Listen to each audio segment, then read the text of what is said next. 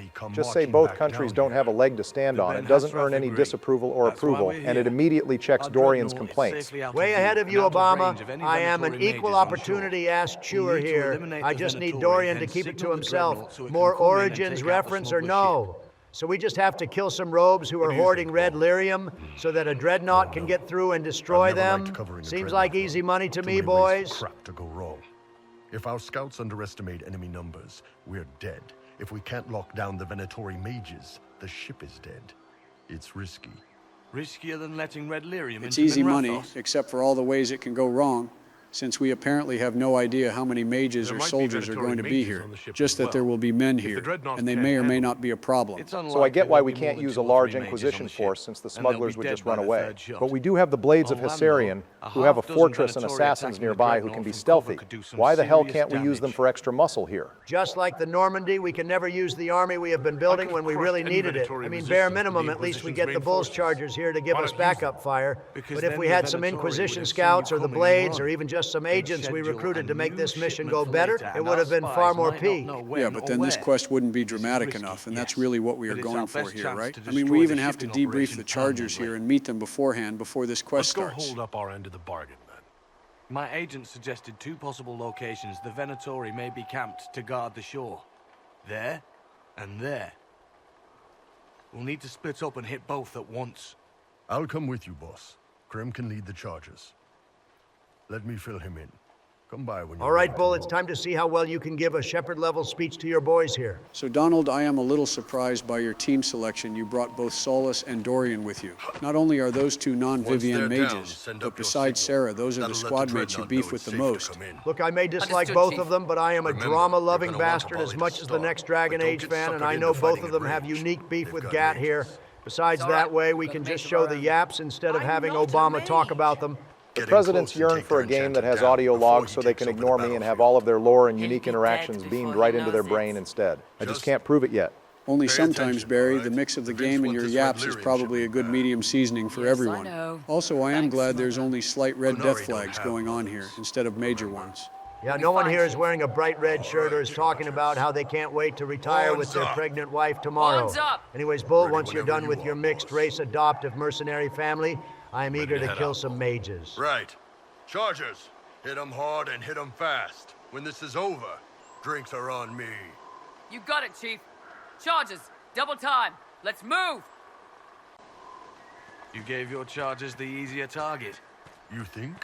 Lower and farther from the smuggler's ship, it's much less likely to be heavily defended. Suppose we'll do the heavy lifting then. Just like Donald Iron Bull really is a tsundere, trying to look after his guys in secret while pretending he gave them a tough job. Well, here's the first robe camp, and oh, god damn it. Level 11 again, are you goddamn kidding me? This quest is really the same level as Cassandra's when she is the first one we recruited in the first companion quest we can tackle. I did say that just like Cassandra's and Solus's quest, they can be tackled at any point after coming to Skyhold, which means it's leveled just in case you do tackle it early. We can set the even grounds trial so that all enemies will automatically be at the Inquisitor's level if we want. No, we don't want that. We would rather just see the original levels, so we have more to talk about and complain about. Barry, it's all for content anyway. I guess there's something to be said about that. Content is king. Besides, it's not like the level 11 Venatori aren't keeping Donald pressed as is. Solus and Iron Bull just got folded by one shield dude. Hop off, you all get folded by mages and demons. I get folded by the infinitely stronger shield enemies that just so happen to be promoted. We are not the same. Besides, I have 2 robes who can each cast revive on anyone I need revived. I can just sit back and shoot these assholes till they all die. I guess that's good. You've adopted the double mage strategy for this mission. Double D, since as soon as Dorian revived Solas and Iron Bull, he went down. So you can just loop that spell together until you win. Well, I guess while we are killing the camps of Venatori, we can talk a bit more about some of Gat's lore. We could have asked him a few more questions while Iron Bull was giving that speech to his men to find out that just like Fenris, his master was a magister who brought him to Seheron. However, his master was attacked and killed by Iron Bull's company, where Iron Bull rescued him and turned him into the Kunari. He nicknamed him Gat, since it's short for Gatlock, since he used to be so explosive, wanting nothing more than revenge against Tevinter. So bro really is just Fenris if he got converted by the Kunari instead of the Fog Warriors. Don't sell the D1 mage hater short like that. Fenris would turn this guy inside out in an instant while he is just a simple elf assassin. We talked about this a lot in Dragon Age 2. But human society has failed elves so much that just offering them a society that gives them a spot at the table and a sliver of equality is incredibly appealing to people like Gat and Talus. Well, whatever puts the bread on the table, I guess. Speaking of Gat, where the hell did he go? I think he wandered off during combat. He didn't wander off, he got straight up killed because of this one shield asshole having as much health as the Ferald and Frostback. Does that mean we failed the quest? This playthrough is really teaching me new interactions about this game, most of which are completely not flattering. If we failed the quest, then the game over screen would have played.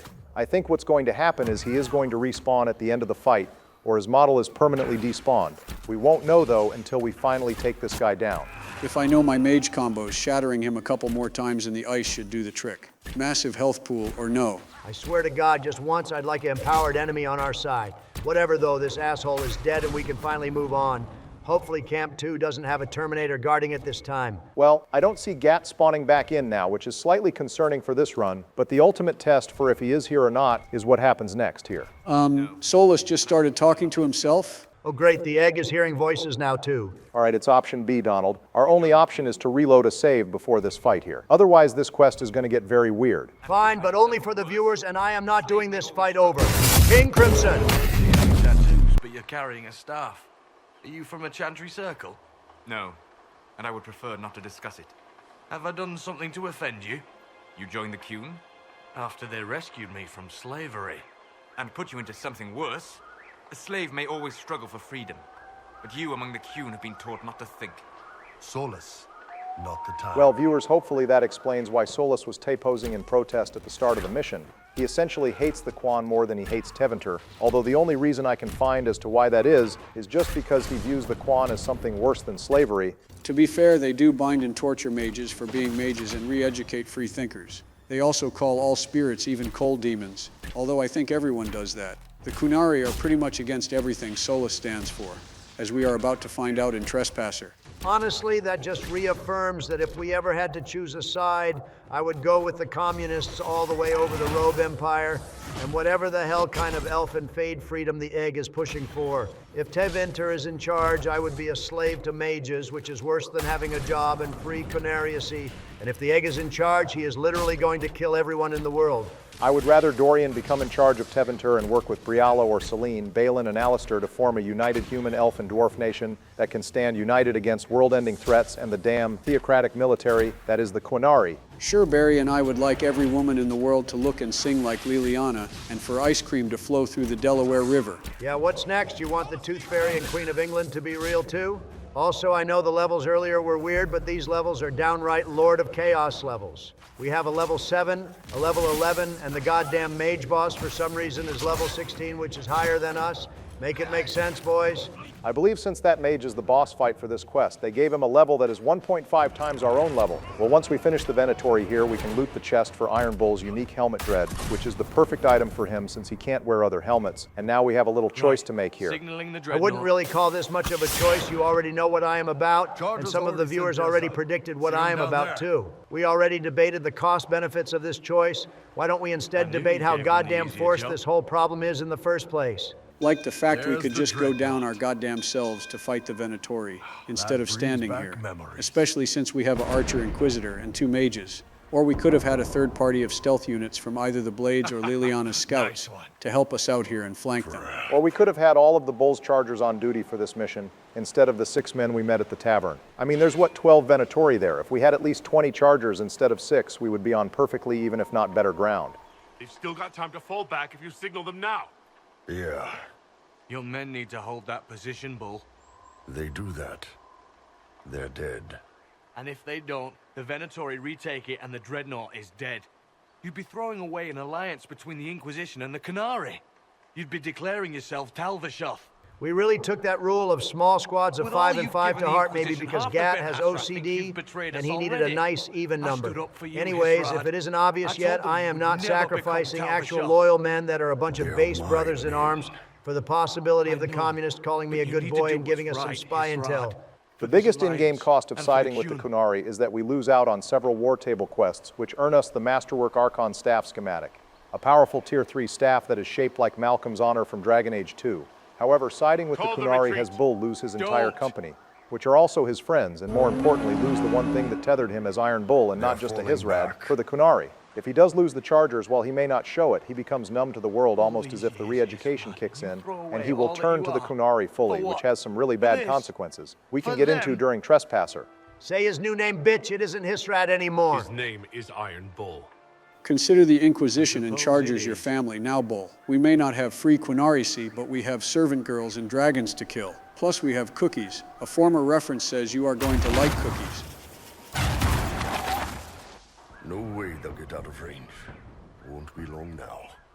Bull, when the Dreadnought sinks... Sinks? Qunari dreadnoughts don't sink.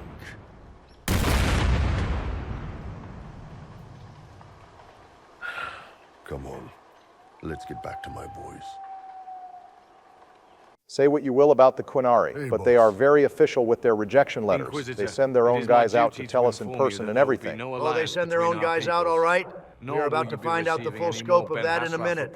So we started this quest by having Bull and his Chargers and some Qunari contacts. Now we have ended this quest with Bull and his Chargers and no Qunari contacts. I'm glad we didn't lose the Chargers, but it feels like we came out of this quest net negative. It's too bad approval doesn't give any perks or stat increases like in every other Dragon Age game. At least we got some trial rewards, the Dread Helmet, and massive Iron Bull approval, so we aren't completely in the negative here. Otherwise, I would agree with you. We came out of this quest like a sucker. Having a loyal squad and massive Iron Bull approval is never the wrong call, boys. I wasn't going to sacrifice anything for the Horned Communists, and I didn't need to. Besides, we got a level up from it, and we ranked up our influence, so we get another perk, which means we can get the last dialogue perk in Nobility Knowledge. Chief's even breaking open a cask of chasing sackmead for the Oh, hey, charges Chaz and tonight. Sackmead. That's the third Ogren gift reference we have gotten in Inquisition, and the second one made by the Chargers alone. Sorry, Chief.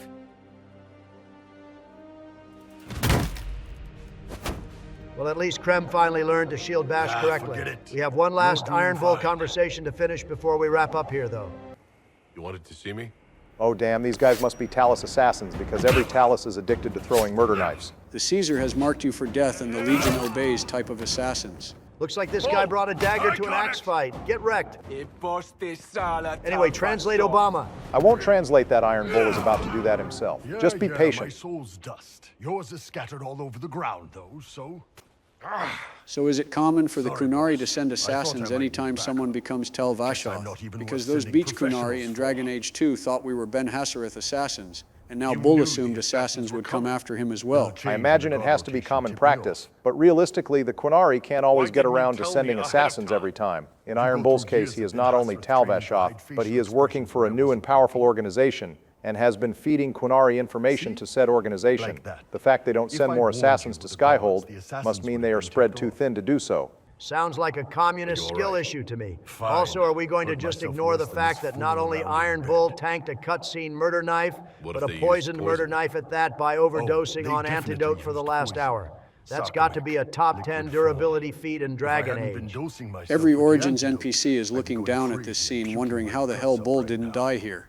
That doesn't even cover all the Origins NPCs that got killed by off-screen hockey like Tryon. If we had let the Bull's Chargers die this scene, here would be a lot more somber. Iron Bull would have the ashes of every Charger and spread them across Skyhold, giving a few Qunari prayers for the dead. He laments that he is no longer Iron Bull without the Chargers, and that despite living away from Per Valen for so long, he is still Qunari, and he is ready to serve the Inquisition as an agent for the Qunari. He doesn't directly say it, but it's clear whoever he was when we met him has changed. And now the only part of him he holds on to is the Qunari and the re-education. AKA the bad ending, because Iron Bull is perfect as is, we don't need him to change at all. It just sucks that telling him you're still you is a flirting option when it really should just mean we like him platonically for who he is. Inquisition dialogue options being on demon time hours really always comes back to bite us in the ass. Even asking for a walk is flirting. All right, with our base bro at our back now, it's time to take the Wardens and that bitch Aramond and dunk them all in the toilet until they stop doing blood magic and shit. Before that, though, we want to show this peak scene of male bonding between Varric and Hawk. Quite literally the only show of the bromance between the two we get in this game, since Hawk will disappear from existence after the Warden quest to go help the Wardens for some reason. Plenty of blood mages and crazy Templars. Just like home. I know how much you hated leaving Kirkwall. This is the ass end of Thedas. You know they eat snails here? Still, I think I need to finish this out. If it weren't for me and Bartrand, none of this would have happened. So much for changing our lives. That's what happens when you try to change things. Things change. You can't always control how. Well, I am going to bring Varric along for one last bro mission together, and here's the proof I picked up the nobility perk, so now the viewers know we have every dialogue perk unlocked. I'm guessing while we are at the war table, you want to do a few missions, Nerd Bama? That's the plan, Donald. You want to go first this time. It's a Templar quest. All right, sure. Apparently there's Templars who didn't join the Lord Seeker and just stayed in the towers practicing their holy smites and curbing local mages. We could always use more big backs. So I am going to send Cullen and some base Templars to convince them we can kill more robes together than apart. All right, I will go next. And we haven't done many war table missions on the Orlesian side, so let's tackle some, shall we? Looks like the Venatori have been sending patrols around the borders of Navarra and Tevinter, trying to cause both of their armies to cross borders and start a war. We can only choose Josie here since we need to have a peace talk where the neutral territory is fairly distributed. Something this intense should have been a side quest we tackle, at least like a Nen 7 mission or something. That's the cost of the war table, I guess. Looks like I will go next, and since I sent the Avar chief to Tevinter myself, I might as well be the one to handle the quest that came from it. Looks like they set up on the edge of the highway and are now just waiting for challengers, but not actively attacking anyone. They are making the mages nervous, so I will have my beautiful bard send them supplies secretly. Not surprising, the robes are bitching about big backs being in their territory, but looks like them just sparring with each other with the free food we gave them is enough for them to back off. I guess I will go next because the robe bullshit isn't ending just yet. Looks like Dorian knows a magister who wants to declare the Venatori terrorists and make it harder for them and Corypheus to go home to their slaves at night. I'll send our merchant princess to give her the support she needs. We earned some nice Dorian approval from that quest too. Next up, we have another weird one. This opened up to us after recruiting the Templars. Apparently another noble lost their lives to the Red Templars. And since their safety was Cullen's responsibility, his brother wants to duel Cullen now. We can convince him to back off, but the Inquisition aren't cowards. If you want the smoke, we will bring it. We will let Cullen second duel this guy. Damn short and simple, and the noble got owned. Not much else to say there. Good work, Barry. I guess we have time for one more war table quest before we get down to business. Looks like the Tevinter problems didn't stop with that Magister vote.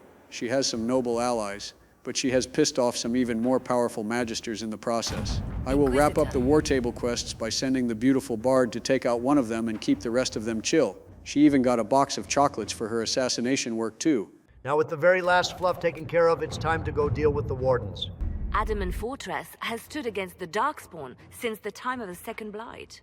Fortunately for us, that means it was built before the Damn age of modern 700-year-old siege dwarven walls not holding. trebuchet Voldrick will would do have been major ashamed at the damage to dwarves those who built ancient that. walls. We have base Templars on our side. We should be coating the trebuchets in Holy Lady War Cyril of Jada and mass was pleased spamming to holy lend the smites Inquisition against the her walls to end this They've nonsense already quickly. delivered the Bro is trebuchet. going for the shock and awe That is the strategy good against a bunch of blighted warriors who have 6 voices in their None of that head. accounts It for might the work, Wardens but we would summoning a have to giant strike at demon night, army. so they're more likely That to be is the bad sundown. news. Joe, I keep telling you the Inquisition voices and forces confusion can you breach hear the gate. are not all from But dementia or Wardens even the already blight. have You're their just demons. cursed with multiple I dudes found inside records you. of Adamant's Sundowning has construction. nothing to do with it. There are choke points we can use to limit the field of battle.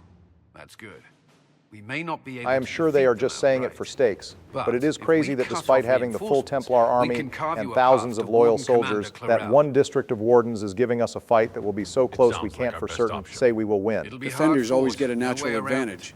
It's But just you'll what we get have that to gate work open. with. Anyways, It's Donald, also are you possible planning on that bringing some your normal Wardens team may to be this quest sympathetic to our after cause. Solus's warning? The I mean, our warriors may be enemies willing are to clearly refute your Warden reason, mages though and I demons. doubt they will Mage turn haters against seem Clarel appropriate. directly. Maybe I The will bring mages, Cassandra however, too, since are she is our slaves to waifu, and Corypheus. she deals extra They will damage to fight to demons, the which death. is all we are really We've built fighting the here, but siege that's it. engines and If readied the our egg wants to forces. help, he can waste his time and Give the budget word, and come up again we personally. march on Donald, need I remind you about the Fade probes that spider asshole threatened us with when we were in there, and that mana clash seems to have no impact on this thing. Plus, we are going into his actual realm this time, so it's even easier to get got. Don't forget about the unique dialogue that Solus gets during this quest too. Jesus Christ, just glaze the egg hard, or why don't you? Fine, I can play ball here and use the original 3 for this quest. Happy? Now let's go see the Wardens take the biggest L since the Battle of Ostagar.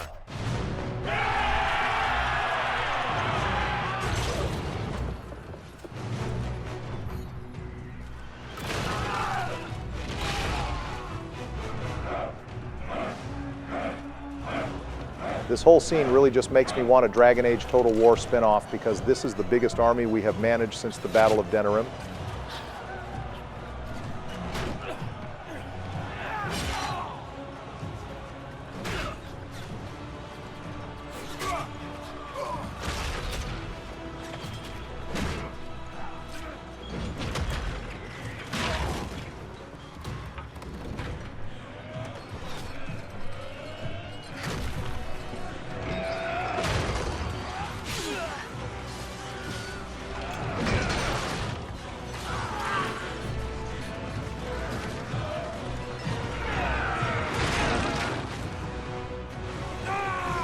plus 100 aura for the Inquisitor just casually walking out of the dust of the broken gates after the Inquisition soldiers did all of the legwork to get in. Oh, what no storm the gates joke to confuse me a third time? We don't want to get struck out this early with 3 strikes, Donald. Do those shades have Roman Centurion helmets on? That's kind of cute. The Wardens gave them helmets for the upcoming battle. I believe the intention was to give these shades a more armored appearance for this quest, but in reality, this is the design for greater shades, and we will find several shades with this model throughout the series, not just here. Definitely a missed opportunity from BioWare, but that was likely a time constraint. Well armored or greater, we have a Templar specialization in tow, which means we deal bonus racism damage to all demons. Not to mention, we have 1 or 2 immortal NPCs helping us clear the way through this entire quest, while they may have had a health bar in the Western approach. Here they are more or less fundamentally immortal. Yeah, until the end, that is. Yeah, exactly, Justice, until the end of the quest. What is that supposed to mean? Damn, hop off my sus spirit, bro Joe. He is just stating how the game works. You 3 do it all the time. All right, whatever, keep your secrets, then it's not that serious, you two. We should really be getting some kind of passive buff having the Ostagar traitor in tow with us fighting Wardens. There's too much resistance on the walls. Yeah, speaking about that, I am surprised how quiet you have been about what you get to do during this quest concerning him, Donald. That's because there's only one clear choice here, and it's to fix some mistakes that have been made in this series for too long. All right, well, let's not threaten him too early. We still need him around for this section of the quest. At minimum, especially if half of the Wardens are possessed, and the other half are running around like chickens with their heads cut off. Well, these mages are the first mages we have seen that are not empowered or huffing larger barriers than the national debt. So this should be our first easy fight so far here. This is one of the only fights where archers shine too, since both you and Varric get extra damage with both height and reach. You got a little choice here. Now, Donald, are you going to squad wipe these Wardens here or let them go? Well, the non-mage Wardens are the ones not possessed and are basically seen as sacrificial lambs to their robe overlords. So I am going to let them go. They ignore me. I ignore them, nice and simple. Sparing the Wardens here does give us an extra dialogue option when confronting Clairol, and there is really no reason to attack the non-mage Wardens here, who were clearly fighting the demons with us. My men will stay back. We want no part of this. Deal with Clairol as you must.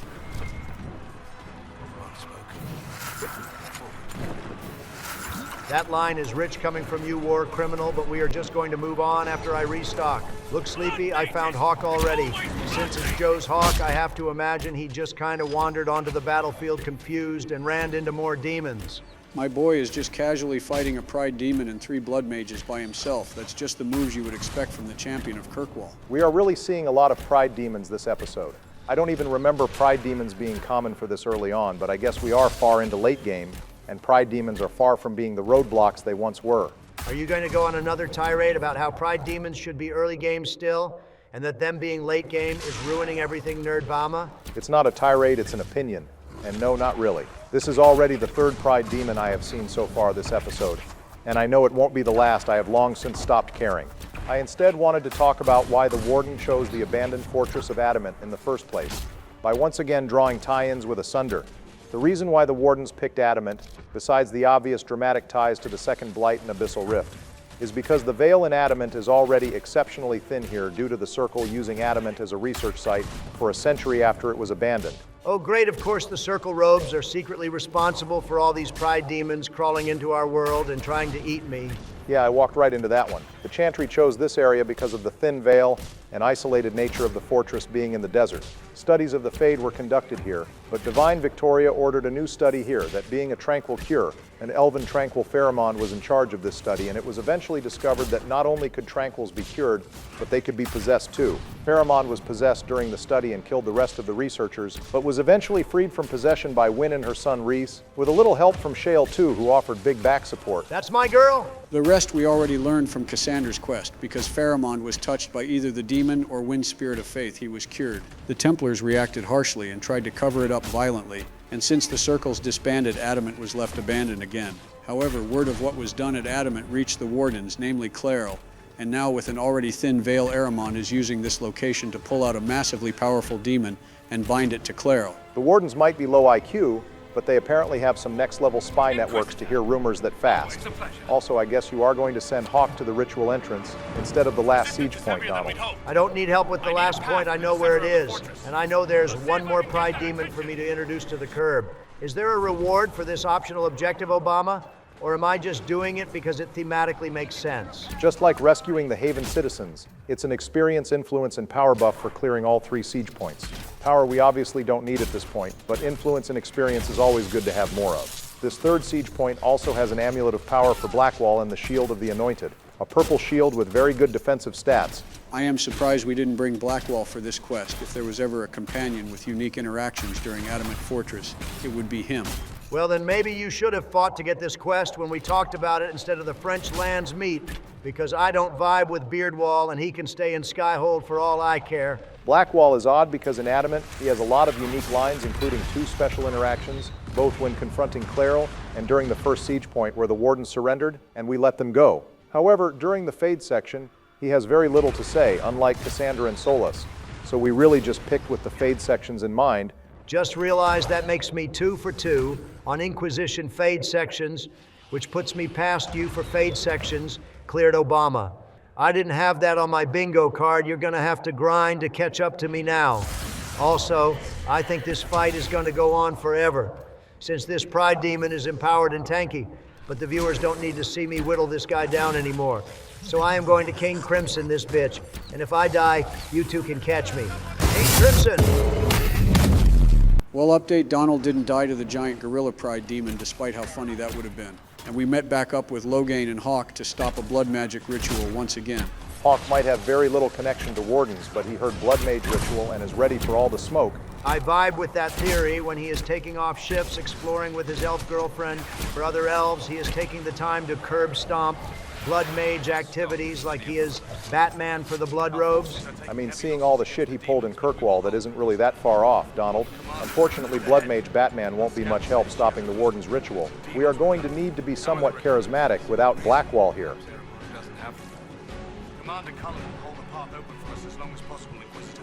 Our forces are ready. I think we will be fine. We have every dialogue perk, and we even spared a few Wardens. Besides, we are up against Livius. What's the worst he can do? Normally, I would agree with you, Joe, but the Wardens have proven pretty gullible and engrossed into the Green Mountain Dew energies. This won't be a cakewalk. Is inside, Clarel. We have no time to stand on ceremony. Aramond is really over here acting like a boyfriend trying to rush his girl out the door for an event. Rose should try turning on his PS5 while she talks.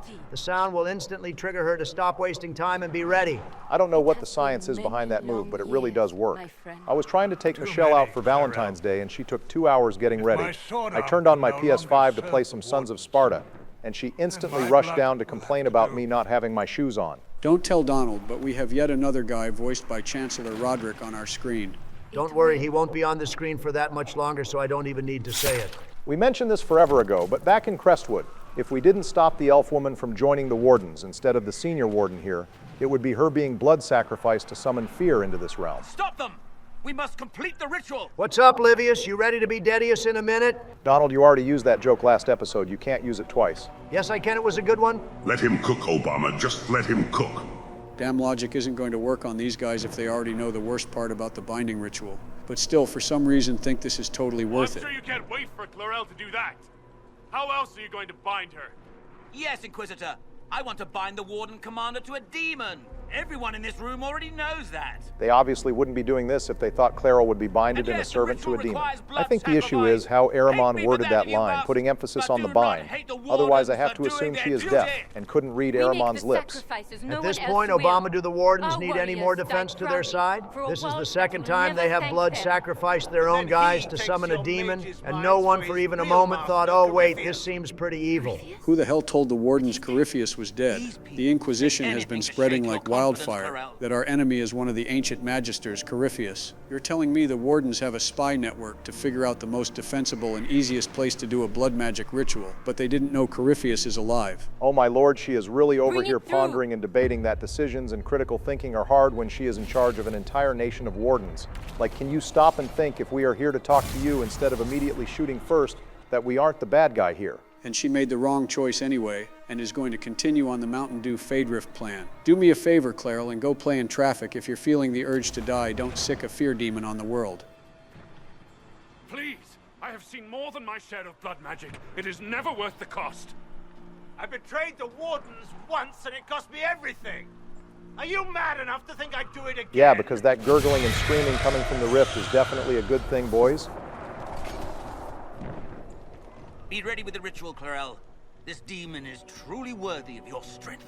All right, stand down, Boy Scouts. I may not have Beard Wall with me, but I do have history perks, and by God, do you all need one. History.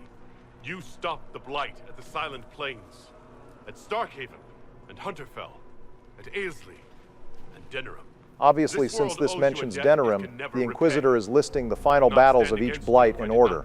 I would have preferred the Sparing Wardens options, since it earns Cassandra approval. But go off, Donald. So this choice makes the non-mage wardens friendly, right?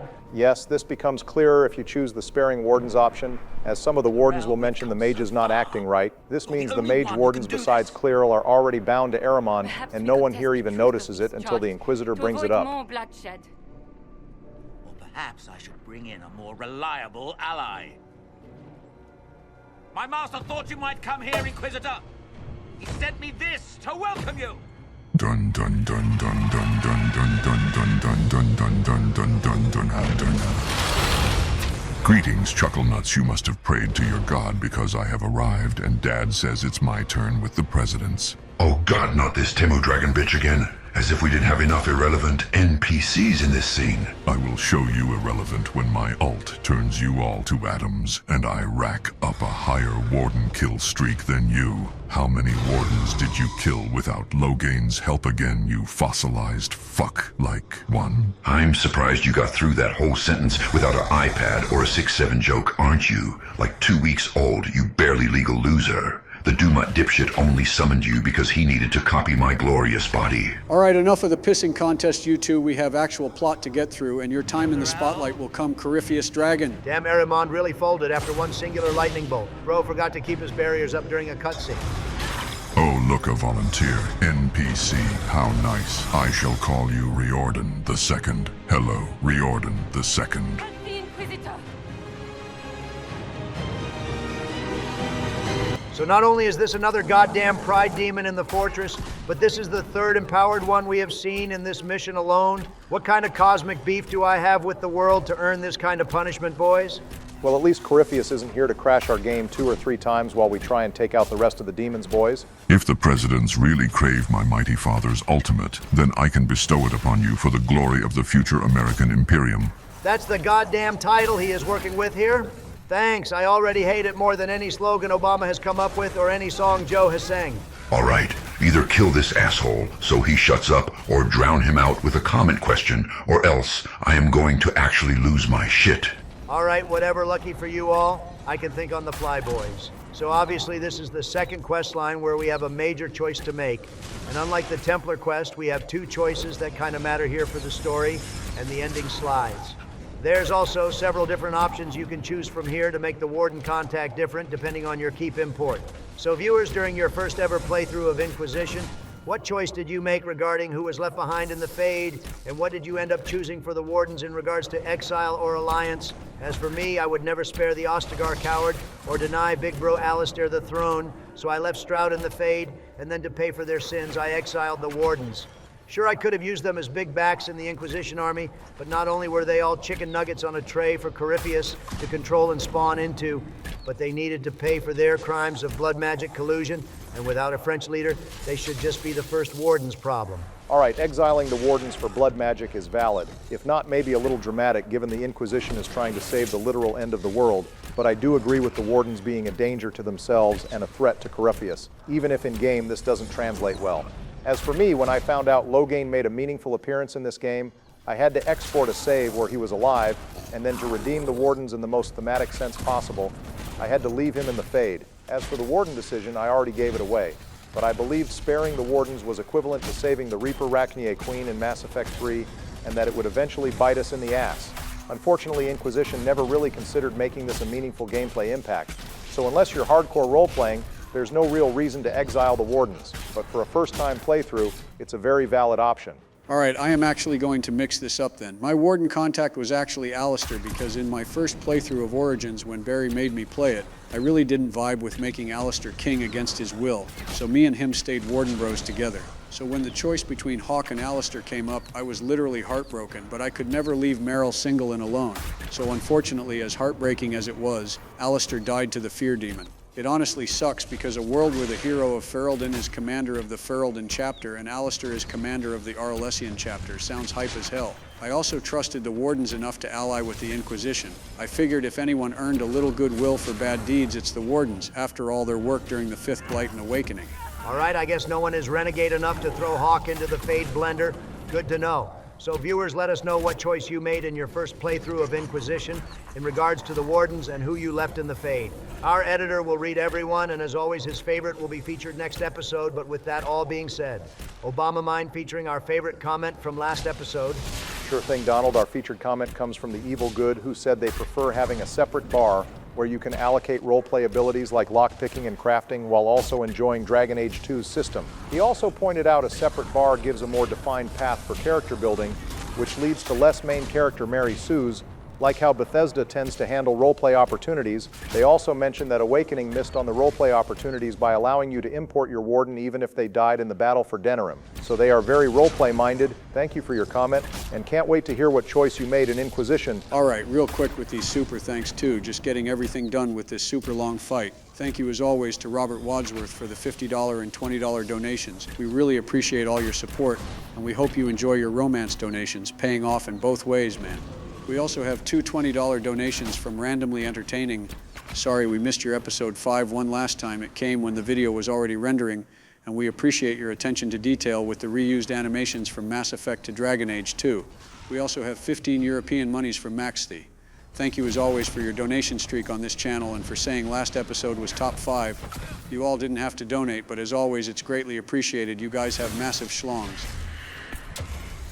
Great question, you aging fossil freaks, but don't let that distract you from the fact that only your Inquisitor is still alive, and the Pride Demon and Mage are both empowered and ready to kill. My father's glory will soon ascend beyond this game. Holy shit, the glaze is unreal. Hop off me already, we are not dying this goddamn early. I am getting my second Deathless episode. Well, the revive worked, but if you had dropped a barrier immediately after reviving everyone, you might have had a better chance here. Donald, looks like the dream of the Deathless episode isn't obtainable yet. I didn't hear no bell, Cassandra, and the egg can carry, probably. You're cooked. Well, on the plus side, we get a unique endgame screen that I am sure some viewers haven't even seen. We get a similar endgame screen for Wicked Eyes and what Pride had wrought as well. God damn it, this is bullshit. I demand a recount. Also, I am not reading all that hop off. Nah, come on, Donald. Read it. I doubt some viewers even knew there were unique death screens here. I fucking hate it here. After defeating the Inquisition at Adamant, the Grey Wardens completed their blood magic ritual. Once their mages were bound to Corypheus, he used them and his army of demons to conquer Orlais, then brought the might of his new Tevinter Imperium down upon Ferelden.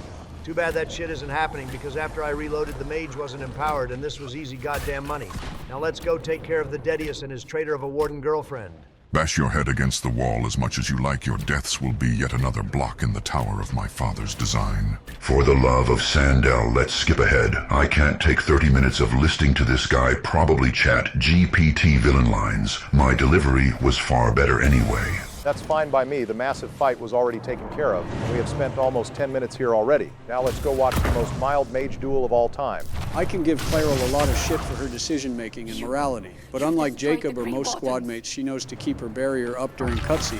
That and Dedius has the stopping power of a silenced .22 caliber pistol, despite being a magister from the Robe Empire. Clairol, I really hate to agree with this cartoon villain, but he is kind of cooking you here, and you're not even clapping back. At least Clairol is about to do something kind of redeeming. Yeah, she is about as redeeming as Loghain. And just like the Ostagar coward, she is about to get a kill steal on our fake archdemon and the Magister bitch. Don't underestimate how much of a mild mage she is, Orange One.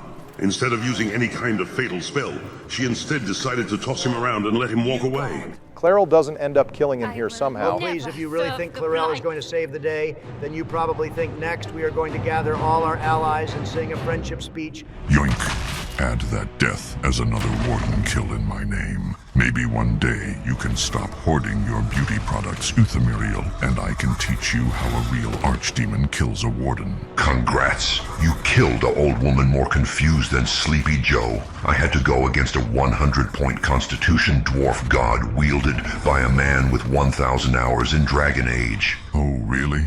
Well, last I checked, you never made the main character back up in fear like yada yada yada get reordered by an inconsequential side character, which is about as similar as we will get to each other, Team Dragon. Is now a bad time to complain that Clarel stole my goddamn kill? Donald, how exactly were you planning on killing the Corypheus dragon when it's a late-game boss, and we have absolutely no range on that thing? Well, I don't have a skill issue like you two, so I would have found a way. Also, Lavalin, are you seriously running back for Logain of all people? Man has killed more elves than Daenerys has, and is like 60 years old at this point. Just let the old man fall. Bro will never stop the beef. Also, blink attack. Transition as smooth as butter console players could never. Also, thank God I willed gravity to stop working there, otherwise that might have hurt. Hopefully no one watching is motion sick, because the cameraman was clearly having a lot of fun in the editing room with these angles.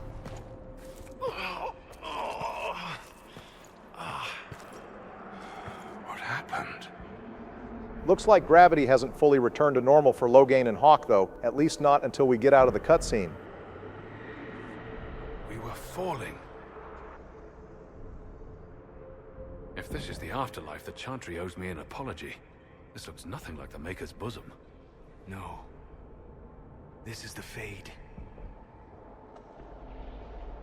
Well, it's time for Solas to info-dump about his favorite subject, the Fade. The Inquisitor opened a rift. We came through. And survived. I never thought I would ever find myself here physically. Look. The Black City. Almost close enough to touch. Given what we know about the Black City from Veilguard, I imagine Solas isn't exactly thrilled to see the Black City so close, given the fact he didn't finish all the food he left inside the Black City the last time he saw it.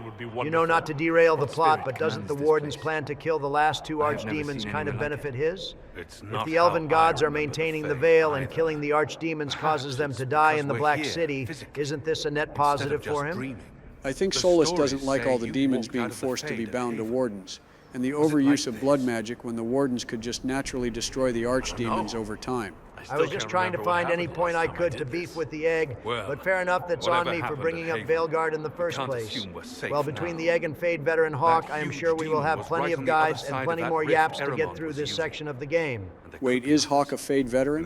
Hasn't he only been there once during the Fine Reel quest? Well, in-game, yes, but given Malcolm Hawk's training, it's safe to assume he gave Hawk and Bethany some Fade experiences, if not an outright version of the harrowing to cement his training. That will always be my headcanon, at least. Varric, Cassandra, and the Coward are really just sitting here shrugging to themselves, while the two mages and the Fade-wielding Inquisitor discuss what exactly is going on here.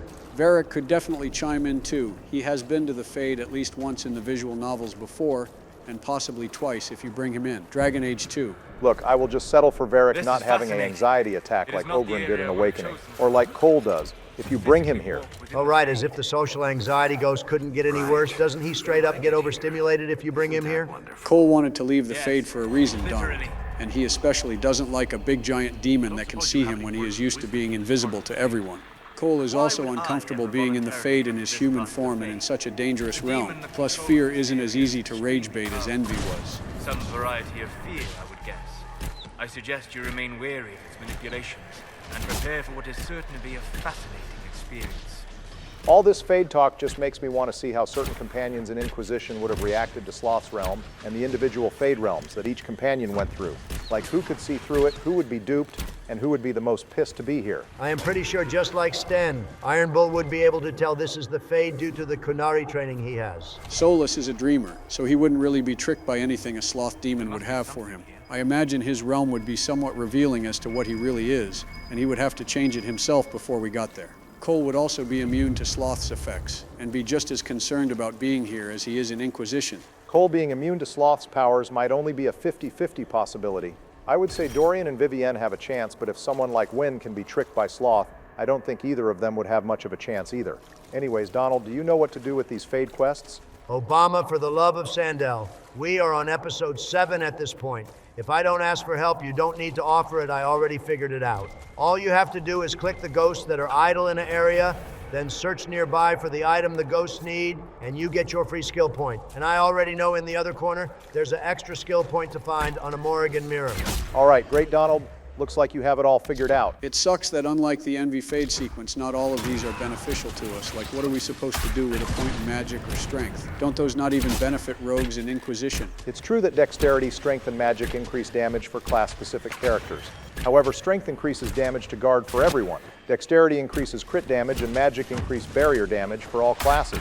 Not something you should try to build around, but the Fade buffs will do something for us. Cunning, willpower, and constitution are more broad and can give any class extra advantages that we can go over another time. All right, well, the damaged Morrigan mirror that is here for some unknown reason is right around the corner past these two spirits here. In the interest of advancing the plot, I'm going to skip ahead and talk to the definitely not suspicious old woman just chilling in the Fade.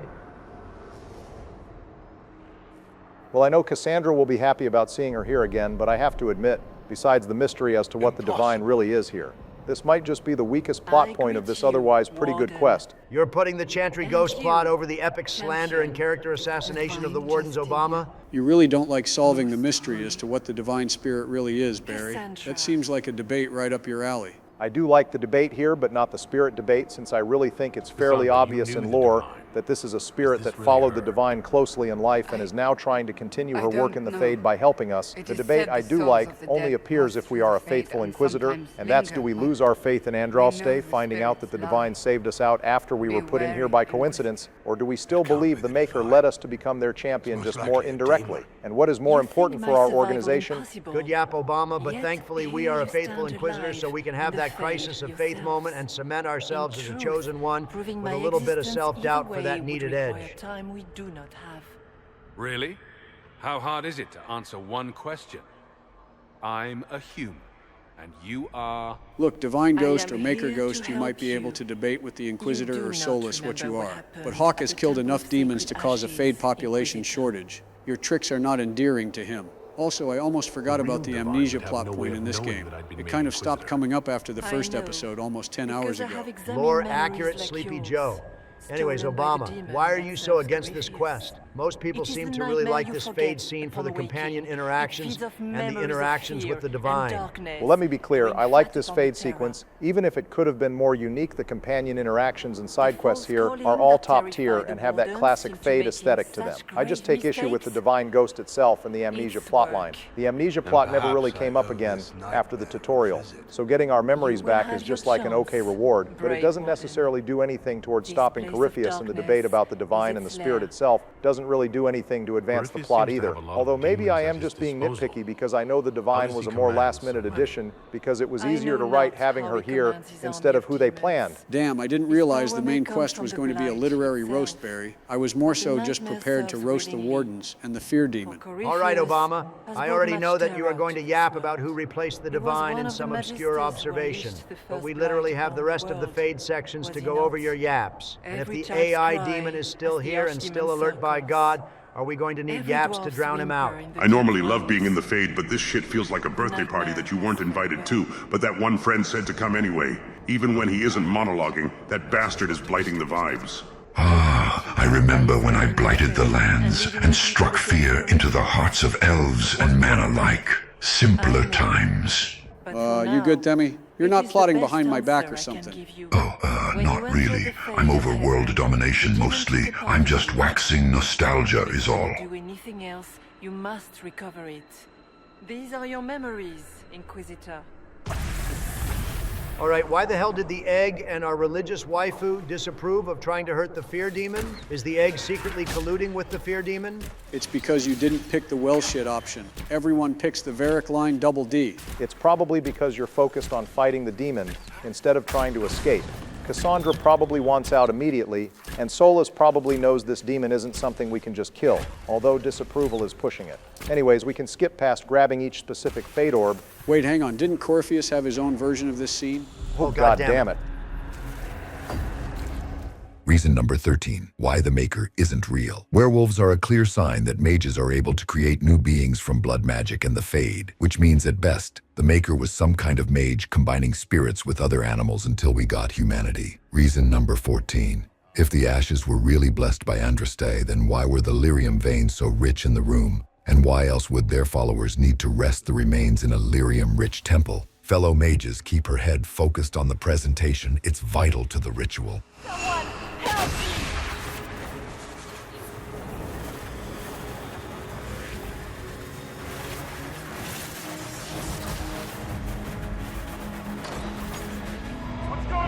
Wait, what the hell? Who let this farm tool in the room? Don't you all keep separate rooms for the farm tools? Wait, what the hell did I drop the orb? Wait, hang on, farm tool. I know it might appeal to your tree-hugging instincts, but you must not touch it. My lord, it appears you have fumbled the orb when the old lady smacked it. Yes, I can see that, Tom. Oh, fuck, he's grabbing it. He's grabbing my orb. Wait, so like, can he change in-game events but still not know this was going to happen in said events because he knew to leave a message but not that our Inquisitor was going to walk in and foil his plans? Joe, what the fuck? You didn't have to reuse the same sentence you did last time. We aren't in a loop just because we rewatched a cutscene. Oh, my bad. I just got some weird deja vu. Okay, as great as it is to get a visual of what happened during the prologue, we already knew, like most of this information, Corypheus and Solus both admitted the mark is from the orb. We know Corypheus was trying to sacrifice the divine, and we stopped him. Hell, the only new information we got is the Wardens helped sneak Corypheus in and have been assisting him all along, which means this binding ritual has been going on longer than we think. I know Obama's being a dick about this, but now that I think about it, how did we know about the parts we weren't there for? Like we would only have memories of walking in the door, not what the Divine said about the Wardens? I assumed the Divine Spirit gave us a little context too, by giving us some of the Divine's memories. Also, knowing the Wardens were with Corypheus from the start, and how we got the orb is important context. But now, it knows you are here. You must make haste. I will prepare the way ahead. I guess we have to get all of our memories back from the Fear Demon before we are allowed to leave, which is a reasonable theory since it's not that different from the Fade Lieutenants and Origins that tethered us to this realm. Oh shoot, I almost forgot to ask. Is this the realm you two saw when Fear warped you last episode? Nah, not really. It was a TV stage where I had to present my fantasy world to panelists without a teleprompter or note cards, and they all would ask different questions all at once. Only thing similar was the green Fade energies. That's not what it was at all. I was in Tevinter, except it was the Americanized Tevinter, where Anders was the president and R.L. Howe was his VP. I guess it was different for each of you, since you all have different fears. Thank God I didn't get warped in. I would have had to play all of Dead Space 1, but only the bathroom maps.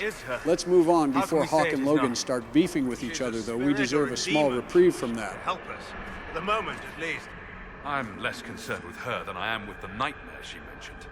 Sounds like it preys on fear. Stealing people's memories, that's low, even for a demon. Fear is a very old... To disfear in Solus's opinion, by fear being an old powerful emotion, rage would also be one of the first and oldest emotions too.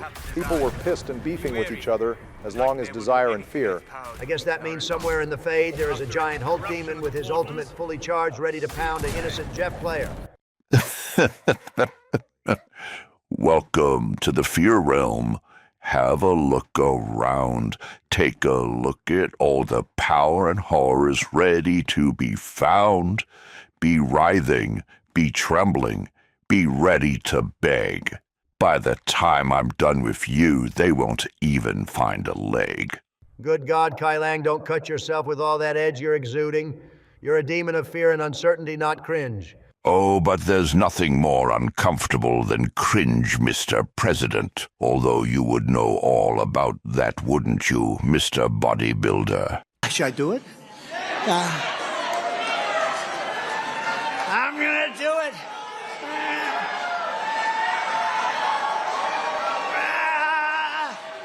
I've always wanted to ask Donald what the hell was the point of you doing that. Do you think having the most clipped TikTok video wins the polls? First of all, it worked.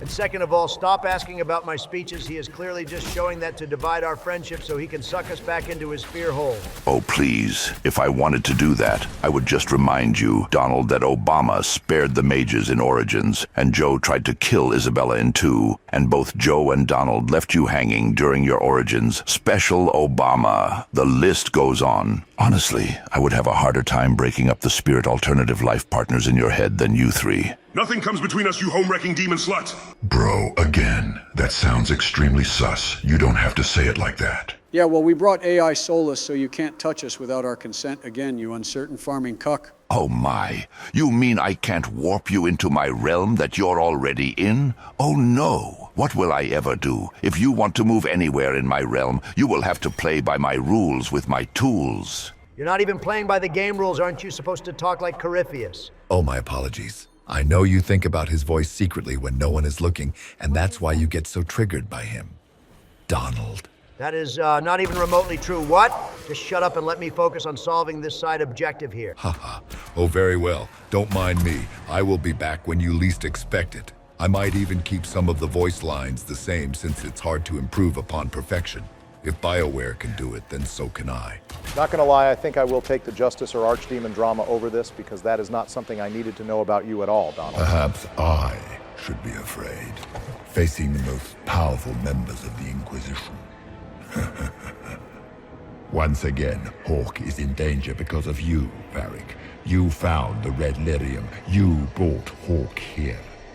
You can rage bait a lot of people, but Varric is the best gaslighter in the business. He isn't falling for anything short of actually murdering Hawk and bringing Bartran back for good measure to insult us and beat up his minimum wage workers. I think we just need to put an asterisk for any of the Dragon Age 2 squad mates that blood magic simply won't work on them after all of the shit they have seen. Also, this area over here has a few different triggers we should be on the lookout for. We have to go up the stairs and defeat the demons, then the Illuvian can be interacted with for a cunning skill point. Then when we go back down, we can interact with another broken mirror for another skill point, all the while running around to trigger all of the unique companion interactions. You definitely can't miss the unique companion triggers, Donald. That would be more horrifying than anything Fear or any Fade Realm could do to Obama here. I wouldn't dream of missing the unique dialogue. It's everyone's favorite part of the Fade after all. My personal favorite is when the Fear Coward insults the royal robe by bringing up her age.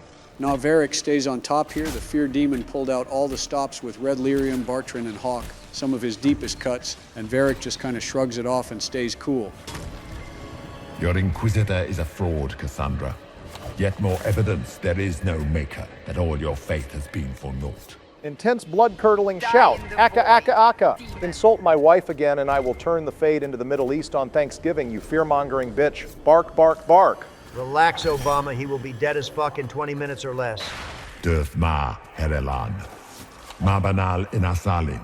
Marsolas ina Martin. Translate the egg language to help ease your mind. Reading the words fluidly, the Fear Demon said to Solus, "Have you learned, trickster? That was no victory. Your pride will be your death." Solus then replies, "Your words are nothing," which is the long-winded way to say, "You're full of shit." So like as a Dalish elf, we should know what Nightmare said here, right? Why can't we just confront Solus about why he called him a trickster? Welcome to the railroad choo-choo. Truthfully, what Fear said is still pretty vague, and Solus could talk his way out of it. Fear only gave a taste to prove he knows what Solus is. Did you think anything you ever did mattered? You couldn't even save your city. How could you expect to strike down a god? Meryl is going to die, just like your family, and everyone you ever... Higher-pitched and old blood-curdling scream. Mommy Meryl will never die, and I will skull-fuck your spider corpse. Backa backa. Joe, relax. Fear has no idea where Meryl is, and he wouldn't even be able to kill her. We are fine. All right, he might not have rage-baited Varric successfully, but he got the rest of us. And I think we have all seen versions of ourselves that we don't want others to see. Let's all agree to never mention this again. Agreed. Ha ha ha. I make no such agreement. Blow me Fear. The nightmare itself. And of course, they look like giant spiders. Spiders? I see maggots crawling in filth. Well, at least we aren't the only ones getting put on blast. Every companion's fear is getting aired out by this demon. Cassandra is afraid of dirt and maggots, and just like Sleepy Joe, the Inquisitor has a slight fear of spiders. Good to know he takes after me in some way. I was beginning to not see much of a resemblance, besides the elf features. And who can forget about Terran Logain? Well, there's not really much to say. A masterful tactician willing to make the hard choices when other so-called civilized rulers can't. From saving lives at Ostagar to killing the traditional tyrant Arl Aemon. Oh, that's it! I will mount your head on Skyhold! All right, let's move on and collect the memory spirits before Donald turns from an orange chroma to a red chroma. As always, we are going to skip collecting the 4 pieces with the help of editing magic. Oh yeah, that's some real good Mountain Dew energy pouring into our brains, boys. What peak cortisol does to a man. Wait, hang on. I just realized we have been wearing our current armor for these memories instead of the prologue armor we had originally. So this scene here is contradictory to what we saw in the opening of Inquisition. In this scene, the Inquisitor is chased up a stairway by large spiders, looks back to the physical version of Justinia, reaches out to her, Justinia falls back, and the Inquisitor goes forward into the Veil Tear. In the opening sequence, when the Inquisitor runs up the stairs, the white ghost is ahead and above the Inquisitor, the ghost reaches out to the Inquisitor, the anchor flashes and the screen does a whiteout. The positions of the 2 characters are reversed between the 2 depictions of what is supposedly the same event, and each has a different ending. So then which version is what really happened? I think the first version is what really happened. The Spirit Divine is the one helping us, and obviously wants the Divine to come off as more sacrificial out of respect for her. I am going to have to disagree with you there, Joe. though. Fear stole our memories of this whole incident when we entered the Fade, and what we were left with are scattered fragments. I think the starting scene was our best guess at what happened with a shattered memory, and this new version is what actually happened. Yes. Whatever, I still prefer having a little magic in the world as always. It might not explain how the Divine died, but maybe it was just luck of the draw rather than a heroic sacrifice. It fits the whole right place, right time narrative.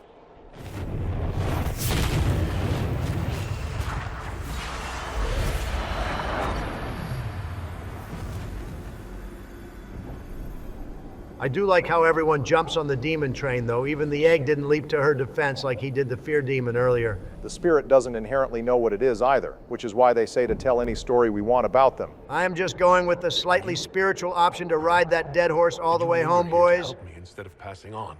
If that is the story you wish to tell, it is not a bad one.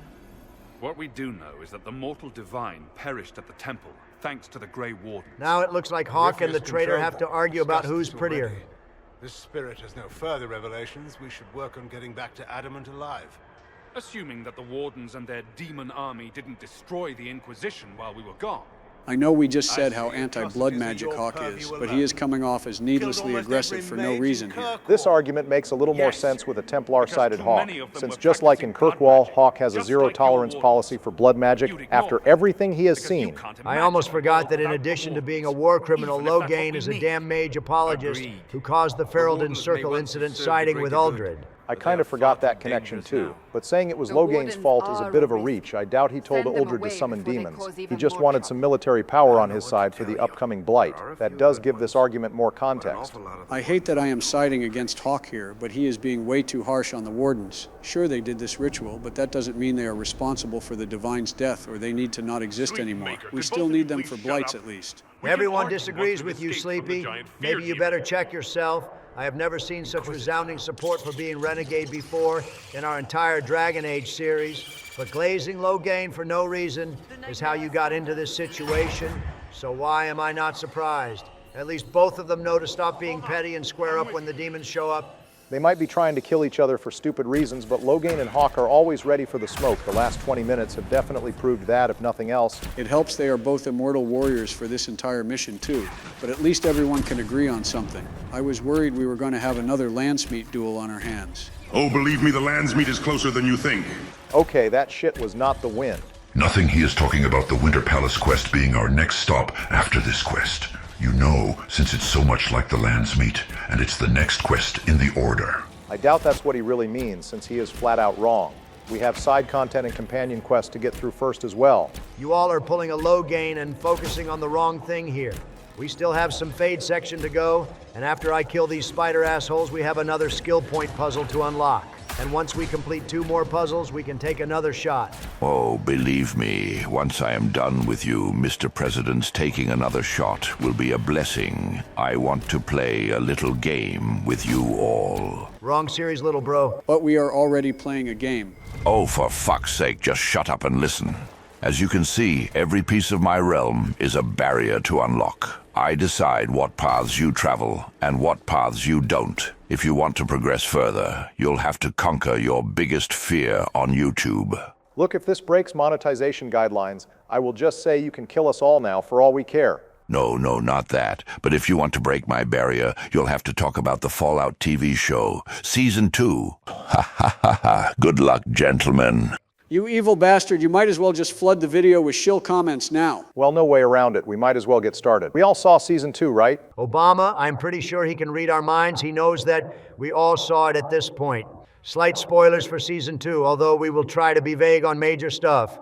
Honestly, I think Season 2 was overall better than Season 1. The story points that didn't concern the vaults were all really interesting to see unfold. If anything, I think Bethesda went hard trying to correct the NCR erasure that everyone was pissed about during Season 1.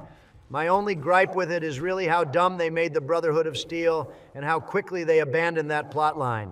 It felt like they wanted to get it over with so they could focus on Vault Tech and the Enclave. I agree, Season 2 was better than Season 1, although not by much. There was some really peak meme moments like Kevin from Home Along being a legate, the snake oil guy and Fisto returning, and the best scene of all, the She's Canadian scene, but I thought a lot of the storyline's ending were rather abrupt, not just the Brotherhood. I get that they only had 8 episodes, but the Legion were a threat for an episode, then they just weren't. There was a super mutant for a scene and then he just left. The Vault managers were a problem, then they just weren't same, of course. Like Donald said, for the Brotherhood of Steel, I believe they were really trying to not step over the New Vegas games by creating an ending where every faction is damaged but still intact.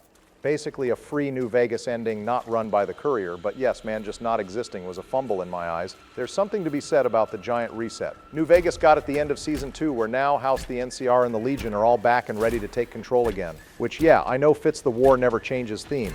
I guess we will see if the show explores the New Vegas 2 plot or leaves it up in the open, but I think how they proceed next will impact how a lot of people see the show. Sure, it did amazing rating-wise since it's a high-quality game adaptation, but the New Vegas fans will only stay quiet for so long. I would also like to inform everyone that the presidents are in fact sponsored by Bethesda, and they are corporate shills trying to ruin your favorite series. I can show their checks by Bethesda if you like. yeah, viewers, our small channel that has never made a Fallout video in the last decade is definitely paid by Bethesda. And if you believe that from the literal demon of fear, well then I don't really know what to tell you. Oh, well done, well done. But that was only challenge 1. I have thought of several more before you reach the end. Now for Barrier 2, you 3 must go around the room and add 1 positive lore addition that Veilguard brought into the series without complaining about any other factor in Veilguard. Yeah, how about no, this bit already went far longer than it needed to. Justice now. Mana Clash, bitch! Oh, god damn it, my eye, that kinda hurt! There you go, Mr. President. The way to fear is clear. Everybody gets one. You're still not my goddamn supervisor? So wait, Justice, are we going to talk about how you perfectly coordinated an attack against fear there with Solas? And how the Mana Clash hurt him this time but didn't do shit last time? Jesus Christ, should I have left him to monologue and give you 2 more trials? Obviously my attack on its own wasn't enough to harm him, but me and the egg coordinated attacks against demons while in the briefcase last year. That really doesn't make much sense, but those are questions we are going to have to ask later because we have another Peak Fade companion sequence up ahead here. Oh, right, the companion graveyard? I only wish the companions could actually react to seeing their biggest fears on the graveyard. As it is, it's just kind of something for the players to read. Speaking of reading, since no one says anything about the graveyards audibly, why don't we read them for the viewers, while Donald struggles to find the fate item he needs? I know where it is, Sleepy. I'm just letting the viewers see all of them. Also, once I am done collecting the vial, I'm going to grab the last Illuvian to the left of this area. Well, for those of you listening and not watching the Graveyards list, the ultimate fears of every companion are as follows. Iron Bull Madness, Vivienne Irrelevance, Varric becoming his parents, Cassandra Helplessness, Blackwall himself, Dorian Temptation, Sarah the Nothing, Cole Despair, and Solus dying alone. The writers were straight up cooking with those fears. They really all make sense. Also, Donald, do you think I could have that Nug plushie? I need it for my collection. No, you can't, Sleepy. I need it as the last fear conquered to finish the side quest and let the viewers take another shot, since in a roundabout way, this is a collection quest. Also, Obama, what the hell is this pillar puzzle here? Does it give something worthwhile? It gives us good influence and a purple ring, but I thought you didn't want me to backseat you since this is your game. Oh, stop being sassy and tell me the solution already. I legit said the one exception was when I asked for help. All right, well, looking at the puzzle from left to right, with 1 being the most left and 5 being the most right. The code for this goes 4th box, then the 1st box, then the 3rd box, then the 5th box, then the 2nd box. Having a little trouble, Donald. Hop off, Sleepy. It's just hard to click the right point with a mouse and keyboard. This quest would be 10 times easier if we were on controller. But I got it. I am the best at solving stupid, tedious box puzzles, believe me. Now that I got the Sundering Ring, we can end this? Well, before we end it, we have to grab our reward for the Fears of Dreamer's quest. Completing this quest unlocks the essence of perfection, probably a top 5 reward in this game. This essence guarantees a critical craft on the weapon or armor you put it on. If you don't know what that means, critical crafting materials give a chance of adding plus 10% to all of the item's statistics. Can't wait to make a new armor with this next episode. Our armor will be perfect like Cell. Actually, Donald, we should hold on to it until the DLCs, like everything else. We get some really good Tier 3 crafting materials during Jaws and Descent that we should take advantage of. The rift! We're almost there. Great, Hawk. Why not just dare the old gods to try and stop you? Okay, it's time for the most mid-final boss of Inquisition. Are you quite certain of that, Joseph? I am empowered with both my newfound awareness, and the trials don't think for a moment that your game knowledge will save you here. I have existed far past your 1,000 hours, and when I have turned that knowledge into despair, I will become the apotheosis unleashed onto your realm and... Oh fuck, my other eye. What kind of friendship has been Hotel Season 2 ending kind of attack was that? Man, Fear, you might have had us by the balls when we first met, but just like every other Inquisition villain, you are addicted to monologuing, instead of actually ending us with cutscene powers. Nice barrier you have there, but how about I show you and the viewers the power and absolute broken combos of Artificer? By using my ultimate, I can triple cast any attack I do, so watch what a triple arrow barrage does to you. What do you think of that? A real man would have used the Tempest specialization and gotten up close and personal, but I guess both me and your father know you have a long way to go before you're a real man. Ouch, I felt that one from here. You good, Double D? Oh, believe me, I'm fine. That's the closest thing this demon will do for damage this entire fight, believe me. Just for that, though, you have earned an extra ultimate from Varric, and this time you have no barrier to stop it. While I'm doing that, Obama destroy this thing with lore yaps.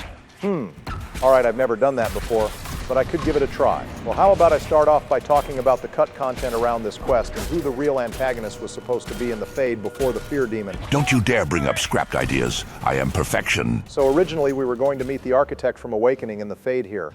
He, of course, would be aware that Corypheus is like him. However, they would have viewed the Blight and Darkspawn different. The Architect could have been a possible ally of ours, or he could have stayed on the side of Corypheus depending on our choices. If you're wondering how the Architect would have survived possibly dying in Awakening, it's because just like Corypheus, he can transfer into other blighted individuals. Refusing to side with the Architect likely would have meant leaving him in the Fade here and hoping he didn't escape since he is functionally immortal otherwise. The Architect being here would make sense for why the Wardens are involved in this quest in the first place. He is obsessed with Warden blood, so maybe he was helping Corypheus with his mage ritual so he could get all the Warden blood he wanted after the fact. Why didn't they include that in the first place? Because it wouldn't work, which is why they cut it in the first place.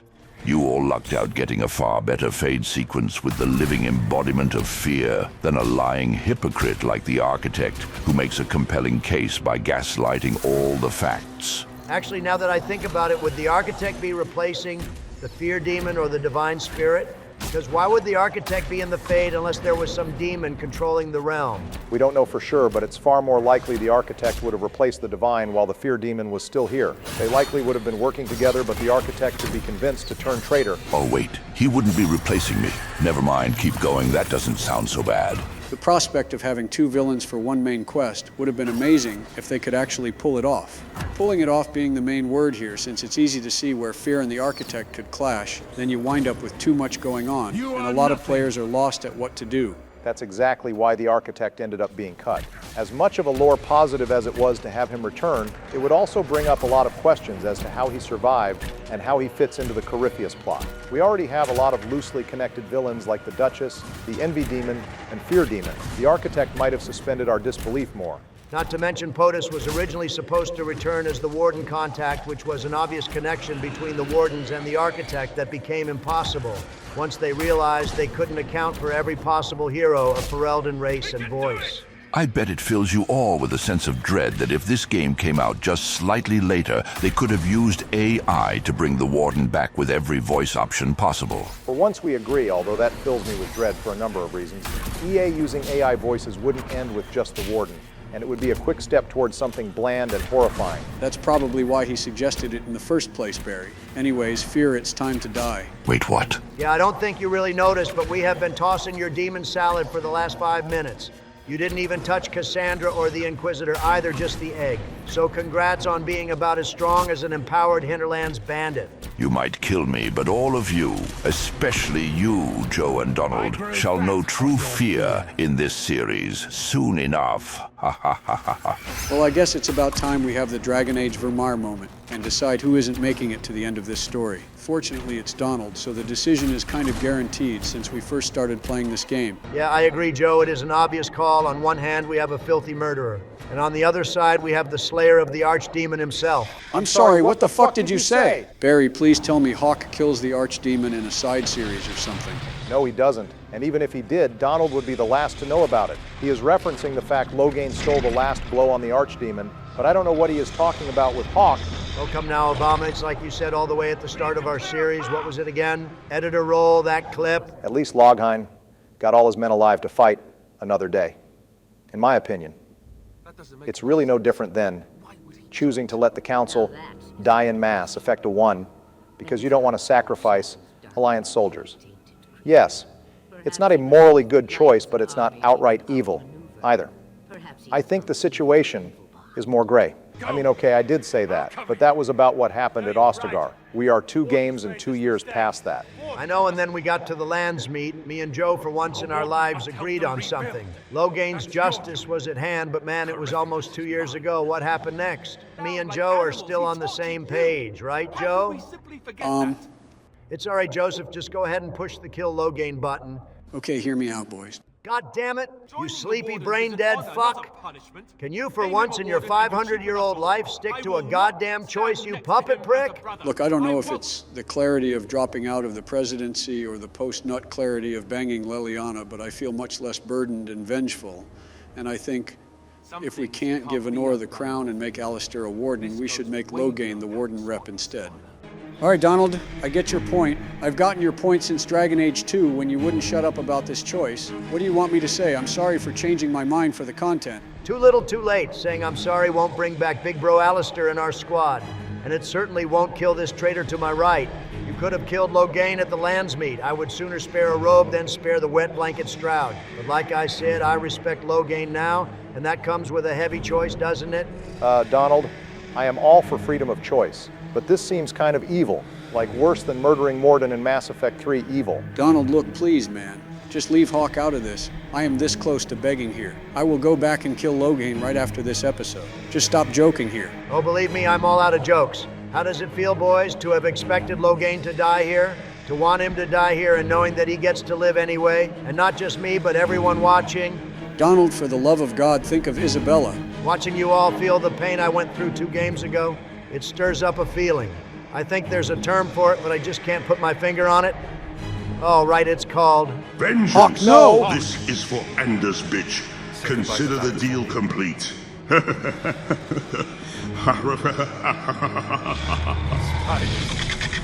Always the maker down.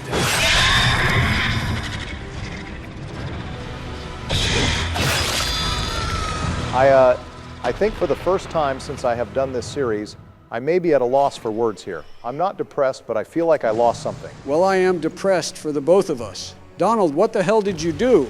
What do you mean? I clearly beat the boss, saved the wardens and the world. Job complete. Wait, why the hell is the Ostagar traitor still here? Donald, you murdering piece of shit. Don't even try to rage bait right now. I am really lost here. Didn't I just defeat the fear demon, then feed the traitor what was left of him? No, you gave Hawk to the fear demon, claiming it was payback for not killing Logain during the lands meet. I don't remember doing that, but that sucks, I guess. All you have to say for yourself is that sucks. We just lost Jobadon Hawk, one of our 3 protagonists, you son of a bitch. Yeah, and I lost my host body, and Donald lost his chance at vengeance for Alistair and Duncan, so we all don't get what we want now. I know Donald might have been talked out of it, so just this once I assume direct control. Now, our deal is complete. You can call on me anytime, and the scales of justice have been balanced. Mic drop. Wait, he can assume direct control of me? That seems kind of bad. Where's Hawk? Where's Hawk, Donald? Varric, man, I'm sorry I got betrayed, and because of some beautiful deals, your best friend didn't quite make it. To save us and strike a decisive blow against Corypheus. Well? Varric, I'm... That's a very political way to say you murdered his best friend, Donald. You really have been in office a long time.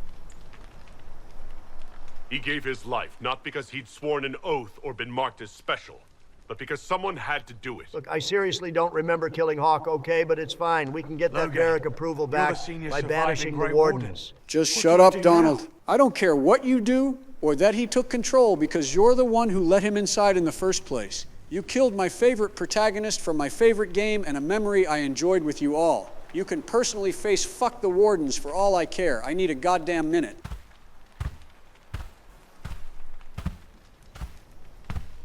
Oh, damn it, Donald. Oh, come on, Obama. Are you going to grill me too about killing Hawk? Your boyfriend gets to live and become a warden commander, and you're all about choices mattering.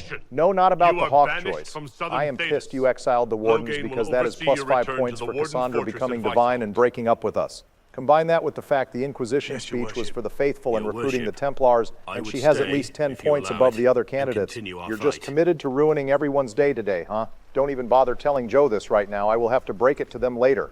I mean, if you look at the approval spectrum, everyone except Dorian, Blackwall, and Iron Bull approved of exiling the wardens. So in terms of optimal companion approval, I stay winning, boys. I even countered the British elf's disapproval by keeping Beardwall in the party. You never know when his beard oils might come in handy. Companion approval is already all but locked in, but I guess this is a nice cushion for any hiccups we might have during judgment.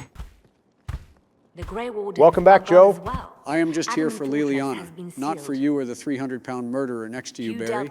Well, happy goddamn day for me. At least I can use the new nobility perk I just picked up this episode. If we put out a discreet warning about the danger they pose. We can actually use this regardless of whether we exile the wardens or not. The context is just using countries that approve or disapprove of the wardens. What countries disapprove of wardens anyway? Probably any country that isn't the Anderfels or Ferelden being honest nobles don't like wardens being able to do whatever on their property. Liliana, I know you're prepared for the smoke with the Empress, but we have a large laundry list of content left before we tackle the assassination plot. Besides, the assassination only works when the ball is held, and the peace talks only happen when the Inquisition says it happens. Plus, you guys are going to need me to play that section, and I don't know if or when I will be willing to play with any of you. What the hell does that mean? Don't worry about it. All right, keep your secrets then. I almost forgot that the basic bard was best friends with her former boss. I normally wouldn't care about her feelings, but in the interest of being nice, I will let her vent just this once. Seemed calm, serene even. And she guided us the whole way through. That does sound like her. She did ask me to tell you something. I don't know if that really helped Liliana or just traumatized her more, being honest, because she seems really thrown off by that. I almost saw a bit of Origins Liliana out of that reaction. Traumatizing everyone just seems to be the name of the game with you, though, huh, Donald? Perhaps later we might discuss the matter further. I hope you expect to apologize to everyone for what you did. Yeah, I get the message. I'll make sure to apologize to Varric, and hell, I'll even talk to Blackwall while I am here. Adamant is, and always will be, the Order, he said. A guardian on the edge of the abyss. The lone soul that stares into oblivion and doesn't waver. Surprisingly, Blackwall's lines here don't change, regardless of the Warden's exile or not, even if he is the only person who greatly disapproves of the Warden's being exiled. He might be glazing Clairol too hard here.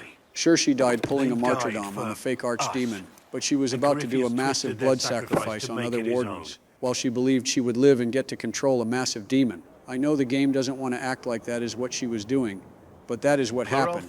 Yeah, Blackwall is lost in the Grey Warden sauce with this one. Blackwall's morality is always intention, and acting is the bravest thing someone can do, regardless of actual intent or outcome. It's simple compared to many other BioWare characters, and it's why he is so opinionated about almost every decision we make in this game concerning someone else's fate. It's probably why they put so many Grey Warden artifacts everywhere in this game. I guess we're not going to get anything else besides Clairol Glaze. Bro better become a more nuanced character, or this story will not end well for him. It's not the armor or the trappings of the Order. It's not the joining. At the heart of it, all a Warden is a promise. To protect others, even at the cost of your own life. Damn, I bet Barry wishes he was Iron Bull right now. You're goddamn right. Huma. I mean, yeah, that would be enjoyable sometime, being honest. Well, at least you're being more honest about your feelings, Obama. I should have asked Cullen. You pressed the Cullen button. You shouldn't have did that.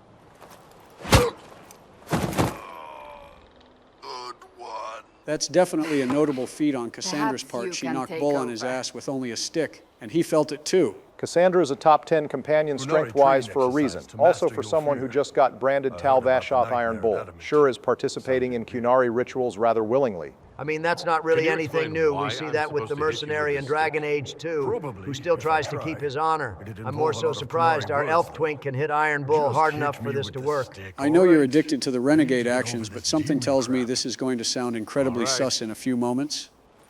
There we go. Nah, Joe, this is just what a typical boy sleepover looks like versus a typical girl sleepover. Who's stuck in the Fade, huh? POV how Dragon Age sounds when your parents walk in. You fought in that siege. Every demon and adamant wanted to tear you in half.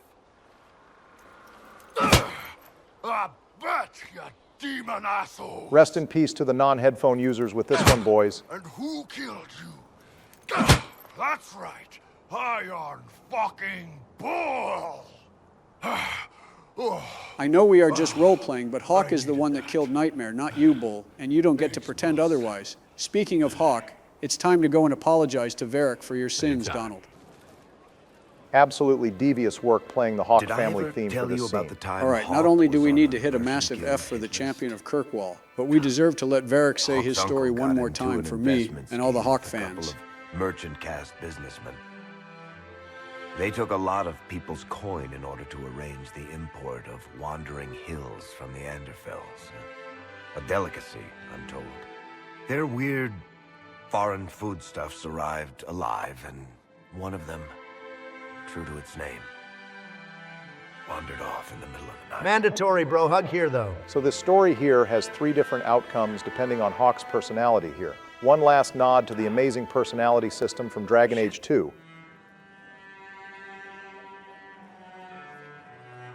The guild traced the shipments to Hawk's uncle, but as usual, he was so far in debt he couldn't see daylight. So they went after Hawk instead.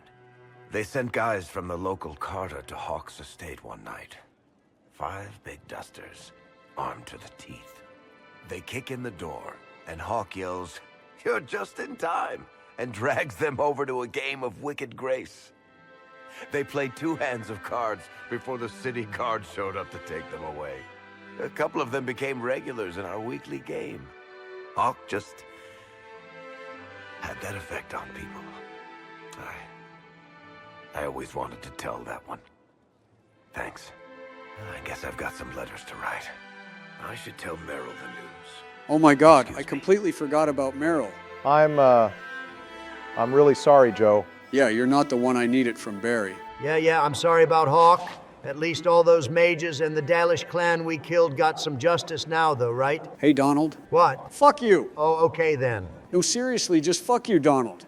You're a goddamn murderer who thinks this is all some damn joke for content. You've always been a selfish prick, but you took it one step too far. All right, let's all take a deep breath here. No, shut the fuck up too, Barry, and stay on the fence like you always do. I'm done. Not for this episode, for this entire series. Fuck Dragon Age. Fuck this channel, and fuck you. Good luck trying to count the bodies. Donald will pile up on the way out.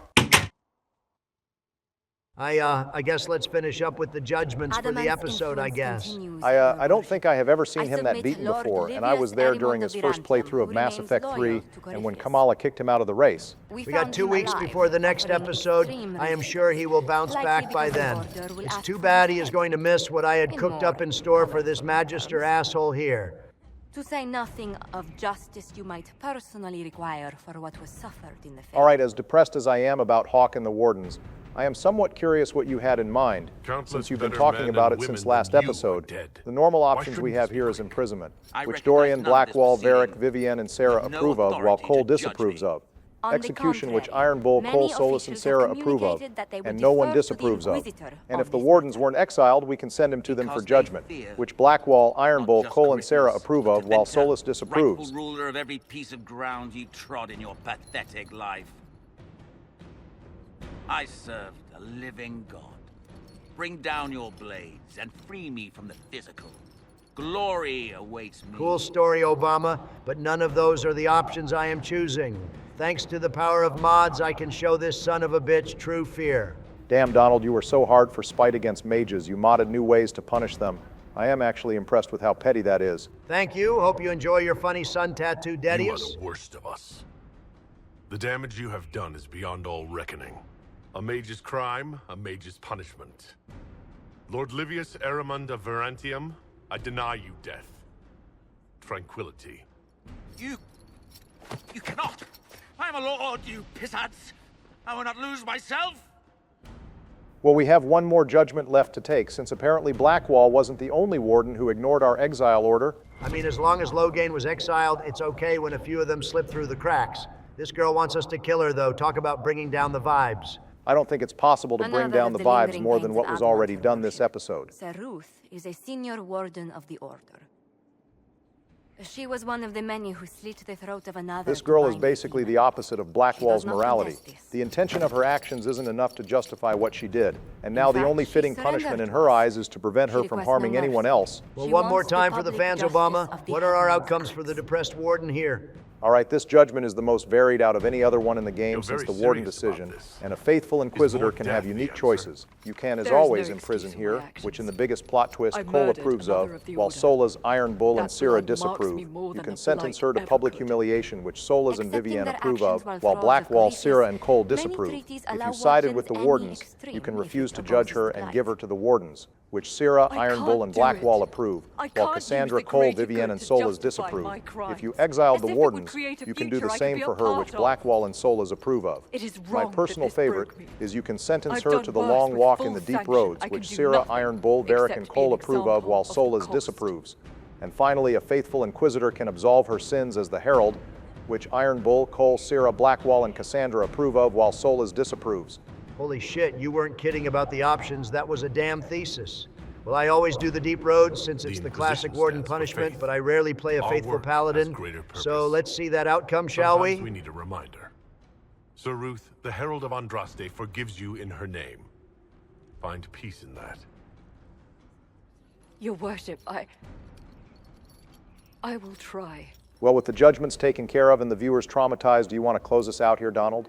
Sure, I guess. I'll just wrap up with some Royal Robe content. Viewers, thank you all for watching. Don't forget to leave a like and a F for Hawk, as well as commenting what choice you made in your first playthrough of Here Lies the Abyss. Next time, if Joe comes back, he will handle the Emerald Graves and a handful of companion quests. If not, well, I don't know, but the show must go on. Bonjour, boys and boy girls, and that banging spectrum between. It's Based Bill bringing you a base cameo episode of Dragon Age. Welcome back, viewers. Oh, great. Even with Sleepy gone, the Democrat to Republican ratio is unbalanced, just like in real life. I've been meaning to ask about that. Where is Joey Boy anyway? I appreciate the invite, but Bill isn't as based without a bard. Him and Donald have massive beef, and he hasn't responded to anyone's texts, so your guess is as good as mine, Bill. I'm hoping we can light some kind of beacon to bring him back. Dr. Bill suggests 10 cc's of elf baddies, and given what I've seen with your series so far, Sarah is just the elf baddie to get the ball rolling, boys. Oh, great. Even with Joe not here, the British elf simping is an ongoing epidemic. Donald, we have been over this. You can't deny your inner feelings by being a tsundere. Just embrace the art and let what happens happens. I don't know what that means, but I think I need an adult. I am an adult. We are talking to the youngest squad mate in Inquisition, and somehow she is still more mature than the both of you. They're the good thing that means a bad thing is about to happen. Like in Denerim, when the Blight ended. Wait, hold on. What did Sarah say about Hawk? I was lost trying to tame the tsundere to my right and didn't catch that. Don't worry about it, because she is talking about how we kicked the Wardens to the curb for their blood robe activities. Damn, Donald, I didn't think you would edge the Wardens out of the South like that. The Origins player in me kind of hates that, but the devious side of me thinks giving the Wardens a 4-year-long timeout is needed. That's certainly one way to look at it, Bill. Though I would have preferred the Warden support in this playthrough myself, being honest. Yeah, of course you would have, Goombama.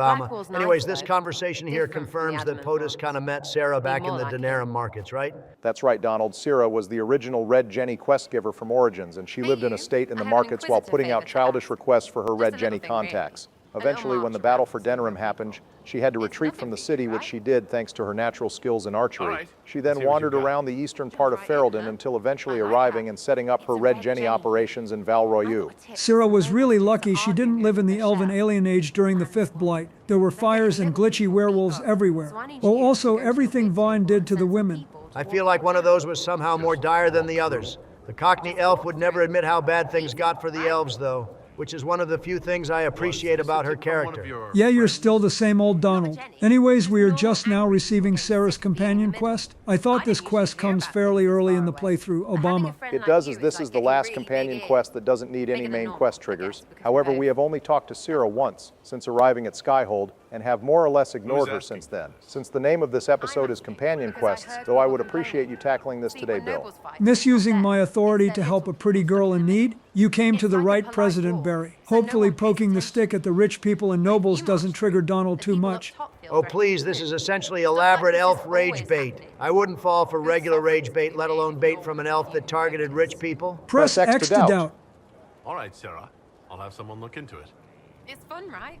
Being important without doing a thing. Well, not much of a thing. Not everything has to be torn skies and ancient assholes. Well, Sarah isn't the only Skyhold beauty that needs some attention. Looks like I have a date with the Inquisitors. Beautiful Secretary Josie. Tell me I haven't missed the desk activities we have with her for her romance boys. Well, you haven't, but that's because Josephine isn't our romance option for this playthrough, Bill. Cassandra is our waifu, and we have already locked it in a few episodes ago. Wait, I know I missed a few episodes, but wasn't Cassandra in third place? How the hell did you manage to pull that off, Barry? Basically, he made a deal with some of the viewers who then had Obama make a deal with Solace's ex-spirit elf waifu to double-cross him in exchange for Obama making a few deals. Oh, okay, makes sense to me. Donald, why the hell did you put it that way? Wait, seriously, that made sense to you, Bill. I mean, I don't understand the whole elf politics, honestly, but making a deal from the beyond to score with a religious girl. We have all been there, boys, so the main part of the story I fully understand. Anyways, Obama, since today's episode is going to be tackling companion quests, mainly do you want me to take care of Josie's quest too? Nah, the bulk of this quest is in Val Royo, which we don't need to go to at the moment, so we can save this quest and the other advisor quests for a later episode. Great, so helping the Cockney elf is on the table, but giving our merchant princess some help against possible assassination attempts are off the table? Jumping the gun a little bit. Donald, we don't know that the assassins are after her. Or just the carriers getting attacked to send a message. I mean, if this isn't a personal beef against Josephine or her family, what else would it be? Did the assassins think that one of her mail carriers had the platinum chip in his bag? Let's hope not. We barely escaped our last two Fallout references on this channel. We really don't need a third. One bit of praise I can give this quest, even if this is more lower scale compared to Iron Bowls or Cassandra's quest, is that this entire quest can be resolved without combat. That makes sense. Josephine is the pacifist of our squad, and hell, probably the last pacifist in the entire Dragon Age series, and we really should try and preserve that. Were the murderers targeting the Inquisition? Leliana made inquiries that bore success. There's nothing wrong getting your hands a little dirty, but damn if it isn't hard to say no to Josie with a face and accent like that. Let's not dwell on that too hard before I derail our current Cassandra path and go back to under-the-desk activities.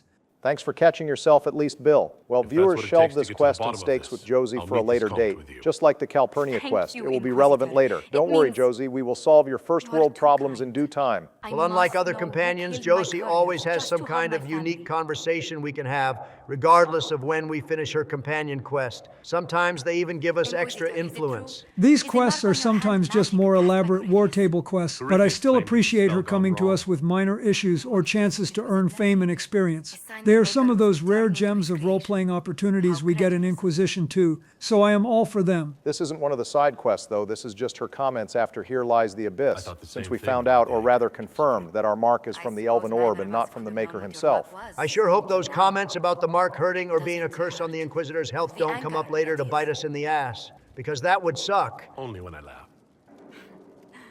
Catch you later, beautiful. But with the two ladies taken care of, let's go finish up that request from Sarah at the war table, shall we, boys? Sounds good, Bill. And while we are here, we can include you in our favorite pastime narrating some interesting war table quests. We picked up a few new ones thanks to completing a main story quest. I'll go first. There's a riot breaking out in Cumberland, and some mage refugees are in danger of possible Venatori attacks. I'll send Leliana in to extract the mages and the artifacts safely to Skyhold. Wasn't Cumberland where the mage grandma held the peace talks in Awakening? Yeah, the very same. It's why we picked up that Anison's lady in the Wending Woods as well. I guess I will go next. Looks like we can save some base dwarves who were captured by the Venatori to be held as slaves. In honor of Georgie, I will send in the military to free them and bring them back to their holes. Looks like they were already saved by a different group of base dwarves from Kal Sharok, of all places. The only other dwarven city outside of Orzammar, and they are interested in our Inquisition as well. They know where we can hunt some Tevinter robes, and to try and make the dwarves extra happy, I will send some merchant princess ambassadors along with the soldiers. Unfortunately, that was the wrong call, Donald, since the Kal Sharok dwarves are always watching and didn't take kindly to adding extra bodies on the main tunnel, even if we did just come in peace. Fortunately, we still get the same reward regardless of who we send to this quest. And unfortunately, that calls it for Kal Sharok, until we reach Veilguard. Well, with the main quest completed, we can finally end the Dalish quest line once and for all, and we have one last chance to finish the trilogy squad, wiping every Dalish clan. Donald, after everything you pulled last episode, do you really want to trigger the viewers more by killing the Dalish clan? Can't we mix it up for once and save the hardest clan in the series to save just to pull a massive Uno reverse card? Fine, whatever. It's not the same wiping them out if we can't do it in person anyway. Besides, without seeing Joe's reaction, the elf genocide just wouldn't hit the same. All right then. Well, we only have 2 more quests left to save the Dalish, and this time we have to choose 2 very specific advisors for each quest, so players have a 50-50 shot of failing the quest instead of a 33% chance. For this first quest, investigating the Duke, we have to pick Josie here and form an alliance with another noble pretending to be on the Duke's side. If we send Leliana to kill the Duke, then the rest of the city will turn against the Dalish out of retribution, which kills our clan. Last quest, and then the Dalish are safe to frolic free in the woods. Or beef with dogs, dealer's choice on that one. Looks like we found out the Duke is poisoning the water supply with red lyrium. We can either send in our own forces with Cullen or send Lyanna's agents to rally the Dalish and city elves to create a militia. Sending in Cullen gets the clan killed, so we will just create an elf rebellion and save the day. Actually, isn't there one more chance to get the elves killed here? Sure, the Duke is dead, but the clan just chilling in the city after a war seems like a bookmark sort of ending, doesn't it? Oh, right, there is one more quest after the Winter Palace main quest is tackled, where the clan can still die despite all of our work so far. We can cover that later on, though, and get a unique mount for all of our trouble. For now, though, let's go take care of Syrah's short personal quest to kick off the gameplay train. I wouldn't have it any other way, ladies first, after all. Wait, I can cope with the fact she has daggers, but what the hell is that armor she has on her? It looks stupid.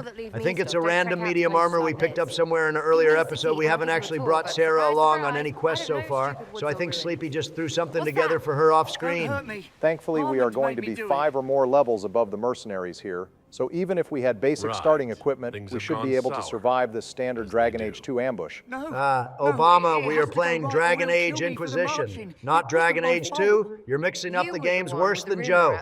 Oh, right, my bad. It's just a companion quest amounting to a random ambush and fight scene just took me back unintentionally. Can't blame you for that, Obama, but I can look at you all sideways for this poor group drip situation. We have 3 lovely ladies in the party and only Vivienne has some good-looking drip. Even our drip isn't on point since we already finished the Warden plot lines last episode. All right, fine, Bill. Once we get back to Skyhold, we can re-equip the Cockney Elf and our Inquisitor with better fits. We have plenty of mining resources anyway. We are overdue for an armor change as is. You might want to focus up here, though. We have the Walk Softly trial on, so it's likely one of these guys is going to be promoted. Oh please, I personally helped write 1.5 of the entire 4 Dragon Age games since I got shafted from writing credits in 2, and Inquisition No Enemy in Here is going to be a challenge for old Bill. Unless these guys have another cheating Cave Argonian, I am chillin', boys. I am surprised my waifu squad and the elf glaze haven't brought back Joe yet last time in Witch Hunt. It only took an elf girl being on screen for 1 minute for him to make the biggest U-turn back to the office. Yeah, that is really weird. Bill, hard to say what happened. Maybe he is busy writing songs or playing Dragon Age 2 to join us. Donnie, I know when you're holding back something from me, open your mouth and spill it out. Phrasing, please. Look, Bill, I really don't know what to say, and I really don't want to talk about it. Besides, we have some elf plot to get through now that the random noble bandits were killed, and Obama probably has some yaps about this guy. One of the only times you want me to talk about random NPC's lore. Yeah, that's not suspicious at all. There's not too much to say. Harmond is a minor noble from Ferelden, given the accent, and he is trying to beef with the Orlesian house over land. Essentially, both him and an Orlesian noble are trying to occupy a land with their people, so that a court can award it to that noble house. If anyone thought Josie's quest was first world problems, this is entirely on another level. Sarah got involved with all this because Harmon found out some of his servants were leaking information to her. Although Harmon believed they were spies for the other house at first, Harmon wasn't relieved when the spies were red jennies and still wanted to take out Sarah, thinking she was just a standard Thetis bandit. Unfortunately, she has the biggest army on the playground on her side, so Harmon here is kind of screwed. Damn! I'm all for maximizing your portfolio and revenue, but this pussy needs to be leading the charge like a true human noble would, not just playing musical chairs with soldiers. Another interesting fact about this guy is that his voice actor Stephen Kelly won a contest to voice Harmon here, as several voice actors submitted lines in the Add Their Voice to the Inquisition contest. I mean, congrats on winning the contest, bros. Voice acting is solid. It's just too bad you are voicing this ass biscuit coward over here. Did you mean to duo with Sarah there with that line, Donald? Maybe you are a man of the people? No, shut up. I didn't mean that at all. It was a goddamn coincidence. I would rather side with a rich coward than a British elf, although both of them deserve the curb that I'm supplying. Well, it's good to see we have the nobility knowledge perk for the extra outcomes, but if I remember right, Barry, none of these choices matter except for dialogue and Sarah approval, right? Yeah, unfortunately we don't get agents, an ending change on the divine choice, or a massive war table quest line that gives us a major reward. Instead, we just get approval shifts and keep it pushing. There is a small Red Jenny quest line from the war table, but they don't lead to an overarching plot like the Canary quests, and instead just give some Sarah approval for each one completed. Not really surprising. If I had to pick one companion that didn't matter to the plot, it would be Sarah and the Red Jenny poor people. Counterpoint, she is a baddie, and not every companion needs to be entirely relevant to the plot, Donald. Zevron, Lyanna, and Sten barely mattered to the plot in Origins, yet plenty of people love them. Vivienne and Fenris aren't super relevant to the main plot either, but you wouldn't be caught dead without them in your party, Donald. Also, Bill, you know about the mechanic here if you ask too many questions with this guy, right? You mean about the fact that I can only ask him 2 questions, and if I ask him 3 questions, Sarah does her own renegade interrupt and kills this guy for us? Yeah, don't worry, I am done asking him questions after this one. I don't need to hear what he is offering since it's actually nothing, and we aren't giving him anything in return. Based as always, Bill. And I can't believe the Cockney elf breaks the cardinal rule of RPGs and steals away our player choice by taking justice into her own hand. We should be the only renegade elf in the party. Death to elves, getting too many choices. They have had it too good for too long. Wait, holy shit, we really can hear them talk. That scared the shit out of me. Oh right, we forgot to tell you about the mega bracelets the Secret Service made us. Yeah, the Archdemon from Origins and Justice from the second game are active members here, but without Joe, the Archdemon is kind of gone. Over the alternative. Won't be hearing from you again. Be sure to return the favor. Well, now that my pants have felt the surprise, it's time to wrap this up with some based unique perk dialogue and maximize the Sarah approval that has been neglected by the boys lately. We have a long way to go before the roof conversation where she finally opens up personally to us. But going along with her quest nonsense is a step in the right direction towards that perfect party ending. Happy to give some love to the other companions some of the presidents ignored. That's what this series is all about. If only she wasn't swinging for a different team, then she could open up to us in other ways too, boys. Do you think maybe I could add a buy mod to make this shit more Dragon Age 2 accessible? Jesus! It's like Sleepy never left the party. At this point, the elf gooning can never be stamped out. Also, the Cockney elf is so surprised that someone approved of her nonsense because we are probably the first players in several moons to do it. It's rare, but there are Syrah appreciators out there in the wild, Donald. Hell, we have 2 in our own group. Anyways, we can keep the companion train going with at least one more companion quest, and given all he went through last episode, I think it's time we check on Big Bro Varric. Are you worrying for me or for yourself? A little of column A, a little of column B. I am the expendable one, after all. Oh, don't worry, I'll protect you. We'll just have to... Well, this is a surprise. Oh, hey, it's my favorite Skyrim vampire right? baddie, Laura Bailey. Bianca About Tappan, time they added her into another legendary fantasy series. Actually, while I forgot to mention this when we first met her in Skyhold Dagna in this game, is also voiced by Laura Bailey. It's just less Serana sounding than Bianca is. I guess just like George, Laura just has a preference for dwarves. So without any other context towards this scene, I wonder how many people's jaws hit the floor that this girl who is very close with Varric is named after Varric's crossbow. I imagine quite a few, especially since, unlike Varric, this girl is not at all a natural liar, since that lie was a 0 skill points in speech type of lie, boys. If she's a smith, especially a good smith and breathes, then she's a liar. Franca first proved it in Origins, cheating on Uncle Ogren, and now Bianca confirmed it, boys. It's them damn dwarves with a B in the name. I swear they will get you every time. Am I right, boys? Following that logic, Bill, any dwarf with a B name can't be trusted because we have Bellin and Bartrand who lie as easily as they breathe. Hell, the only good B-named dwarf might be Bodon. And here we go with more obvious lies because she gave up on trying to find out the original source of the red lyrium far too easily there. What are you hiding, damn it? So this quest here has to do with Corypheus's red lyrium supply. But this is far from his only supply chain, despite what Bianca is saying here.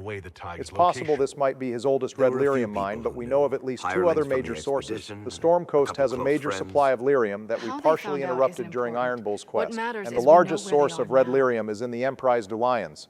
where if we had We need sided to with the deal with mages, this. we would have been As long as tasked he by has Cullen this source, with taking Corypheus out the is Red that much more Lyrium powerful. operation to damage Samson's couldn't hold agree on the more. Red Templars. I'll keep We an should eye on still their disrupt all operation. three during our If you're playthrough. interested in But I shutting just it want down, to you've point got out my that help. Bianca's intel here Try not is to leave me faulty. waiting Well, too faulty long, intel, Varric. or no, I've we got should my still own work take to care do, of you it. know. Red Crack was an outdated drug in Dragon Age 2. The Templars overusing it at this point is just cringe. Before we head into the Hinterlands, though, we can ask Varric a little more about Bianca, and we can craft our new armor for both the Inquisitor and Ciri to make our drip great again.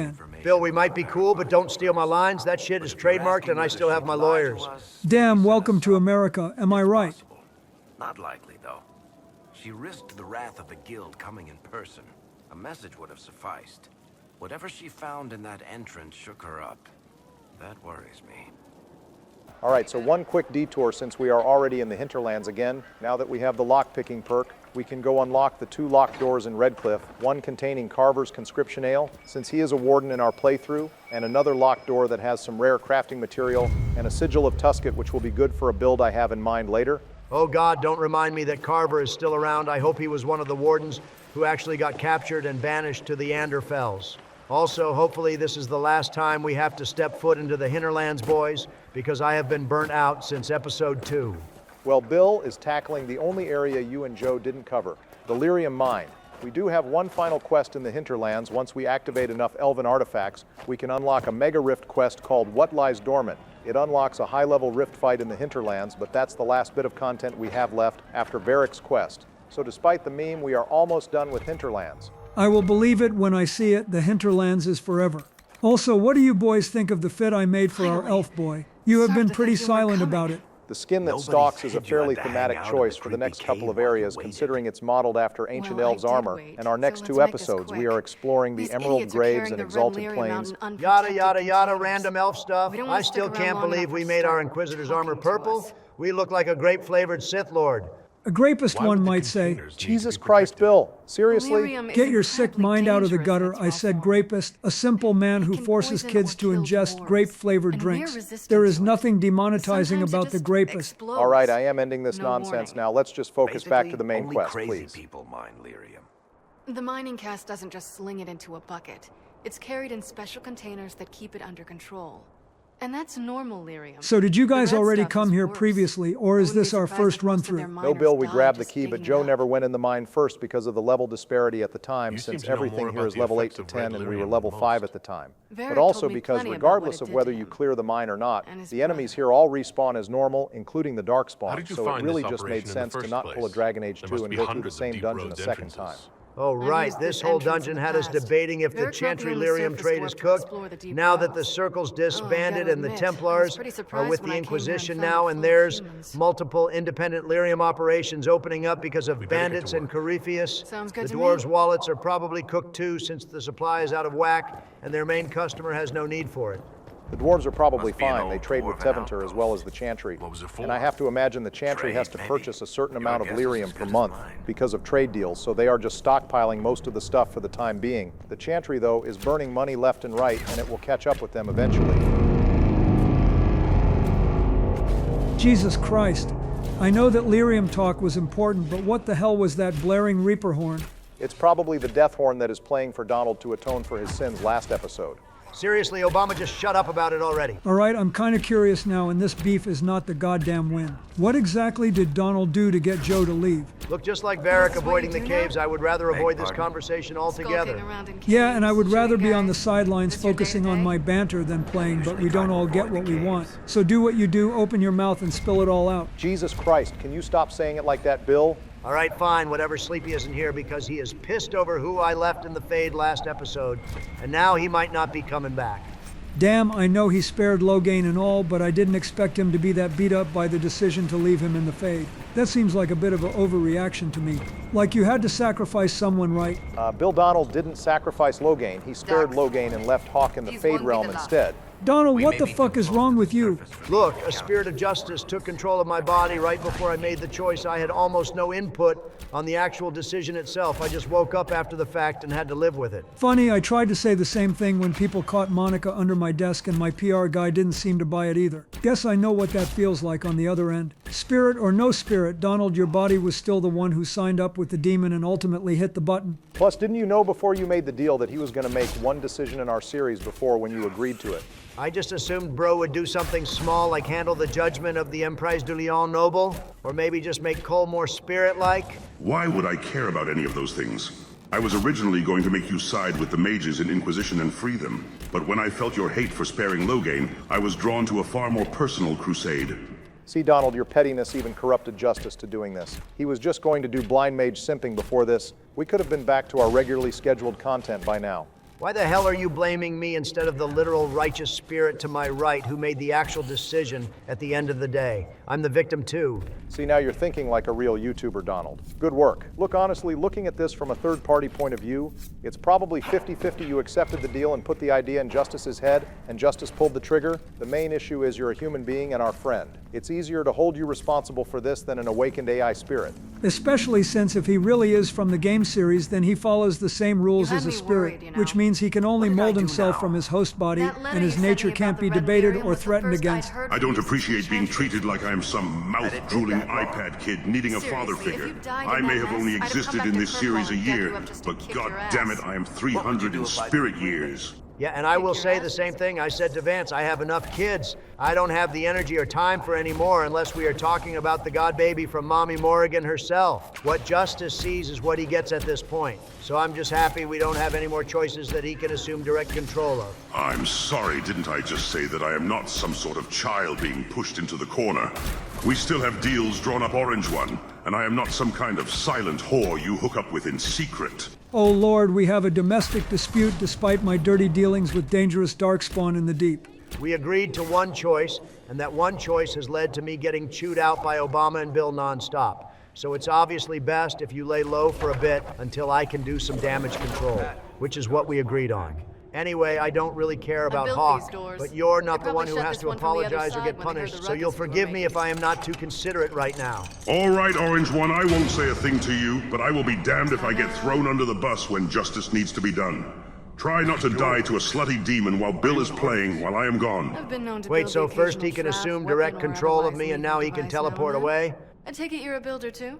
You've got the telltale, how do I take that apart and put it back together look in your eye. Moving on, this was the one and only unique conversation we can have with our artificer specialization, since both Bianca and Varric are in the same profession. I appreciate having some unique dialogue for our specialization, but I wish it came up more often for every specialization since it directly relates to how we fight and who we are.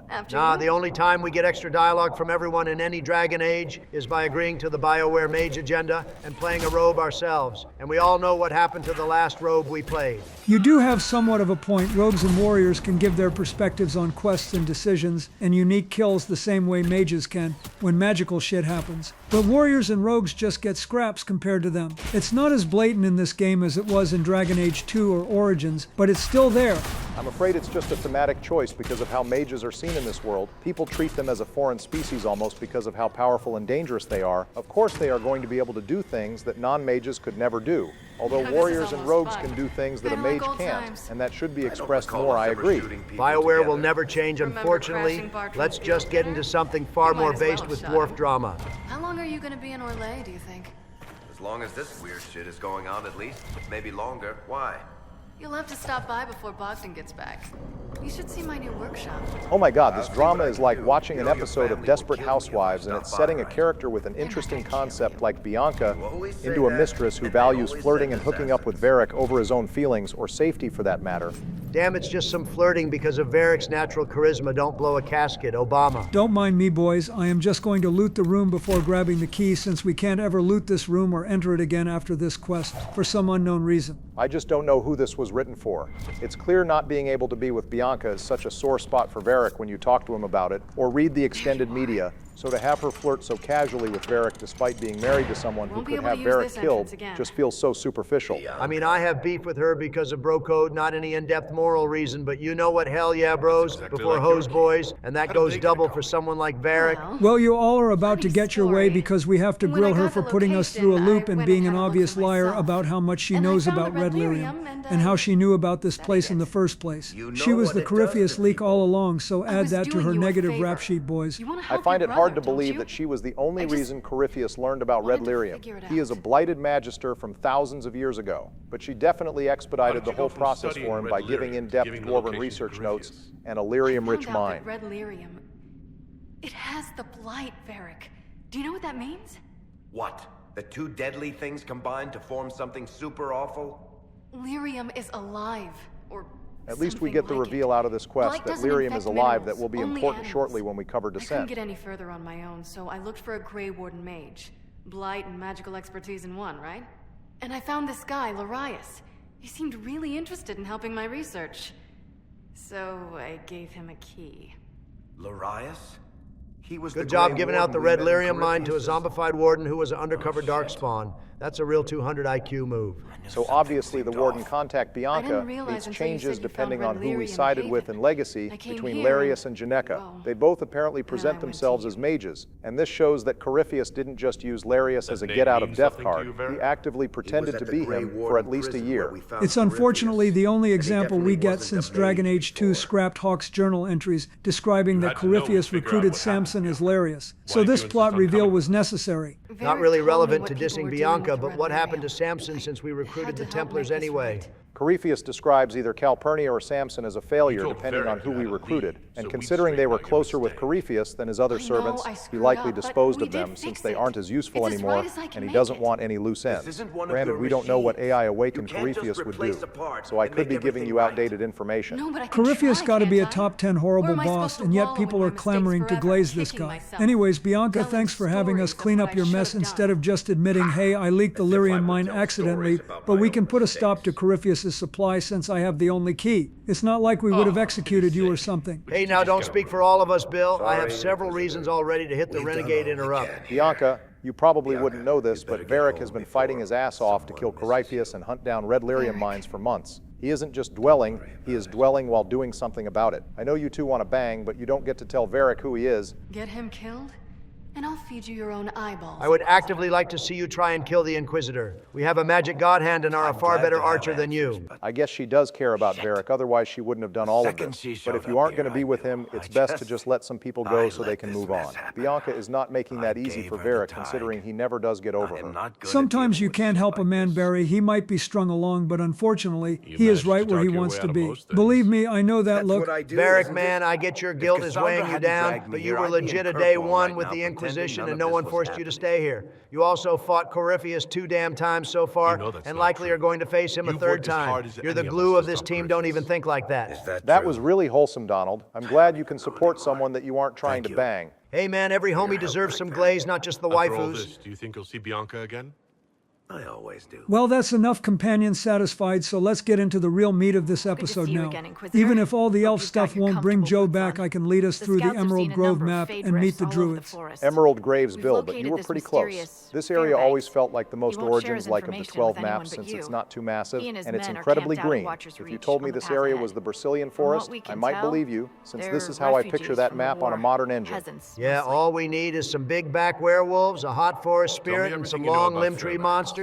And it's like we never left. There's even elf stuff everywhere for some reason. It might be a major location for elves, but we also have plenty of French nonsense to take care of here with Fairbanks and the Freemen as well. And honestly, that overlaps most of the history here. Yeah, unfortunately, every major elf location besides the Mythal Temple in this game is overtaken by the Orlesian Civil War. I imagine that might have been a world-building choice to show how dominant Orlesian culture is on areas that were once sacred to the elves. We are the last Elven. Never again shall we submit. Oh, I'm sorry, Inquisitor. I spoke thoughtlessly.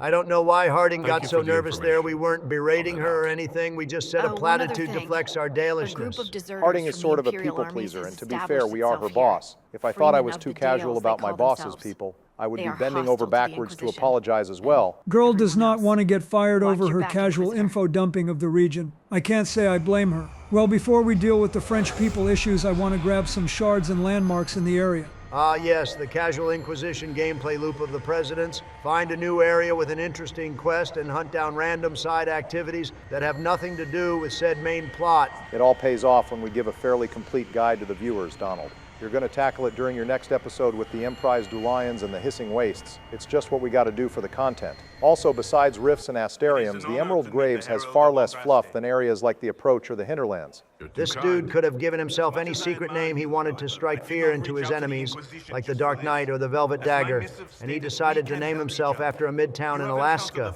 Really great creativity you have there, buddy. The name has more significance than that, but I do like Fairbanks as a character. He's someone who just wants to do good, because it helps people and does what he can with his means. I have to respect any kind of proactivity in the Dragon Age world, where most people lean on the main character to solve their problems. I mean, to be fair, he is still asking the Inquisitor for help with his problems.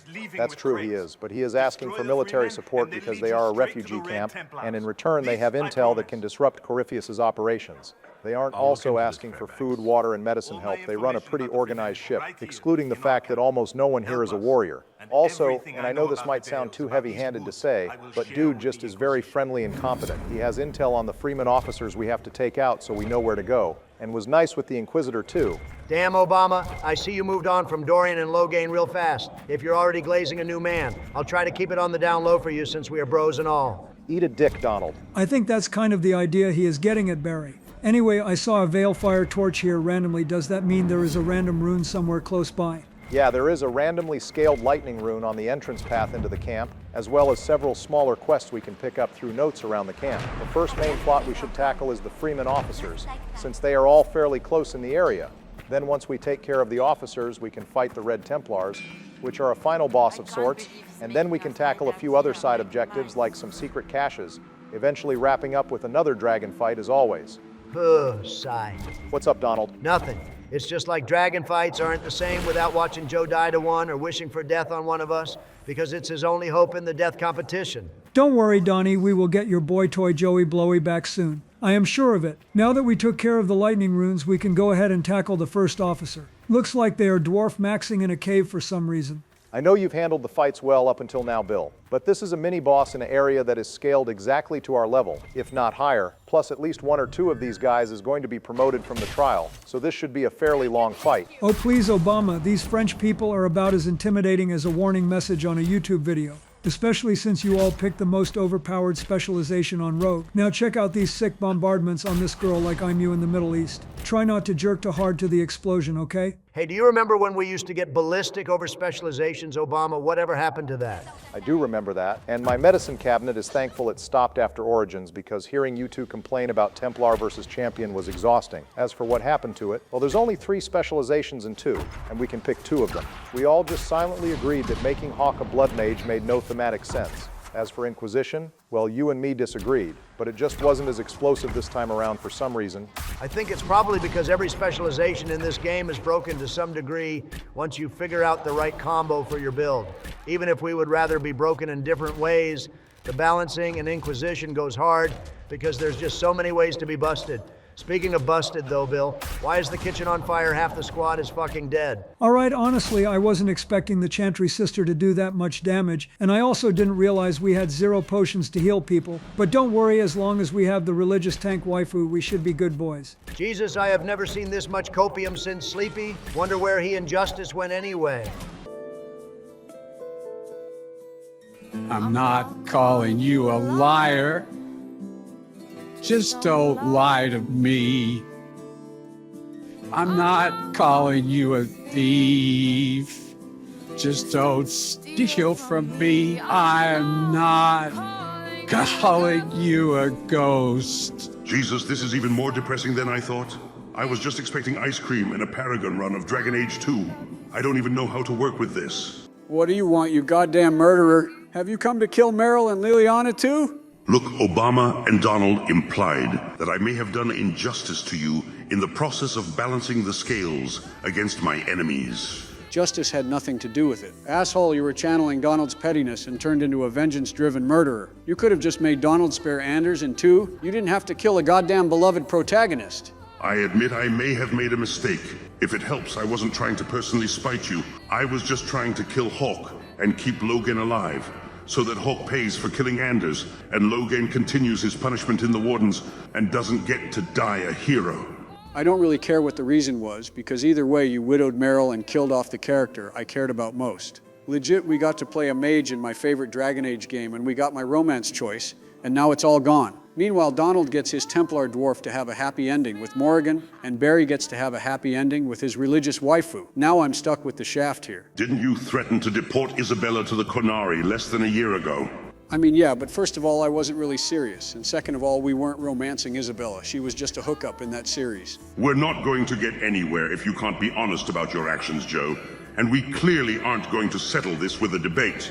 So why don't we settle this the old-fashioned way like gentlemen? Are you proposing an old-time Western standoff at dawn? Because if so, I need to take some joint steroids at least 3 days before I hold a gun. No, you fossil, we are dueling the more civilized way. Now hop on Master Duel, because it's time we settle this with a children's card game. Bring it, bitch. Duel!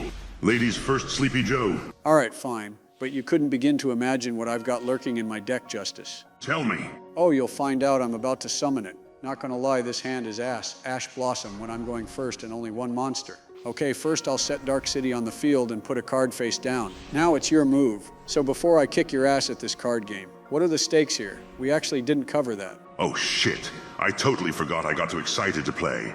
Basically, if I win, you have to apologize to both me and Donald for what happened at the Landsmeet and with Hawk. If you win, then I will apologize, and Donald will apologize, and I will even work with you to give him a punishment of your choosing. Sound good? Well, all I have to say to that is, boom, easy money. I know you're probably goading me with those face downs, but I'm in it to win. I'll switch my monster to attack and deal the first damage of the turn. Hope you're not going easy on me, Justice. Far from it, Joseph. You might be the master of mages in Dragon Age, but I am the master of all dark magics. First, I'll use Magician's Soul to get a dark magician from my deck to my field. Then I'll banish Soul Servant to draw cards equal. Not so fast. I use Ash Blossom to cancel your graveyard effect. It's all Jover now, Justice. Oh, fine. Then response to your response, I use Dark Magic expanded to increase my Dark Magician's attack by 1,000. Oh, fuck. We're not done yet. Mages travel in packs, as you well know. First, I'll summon Magician's Rod. Then I'll use a spell to summon the Dark Magician Girl.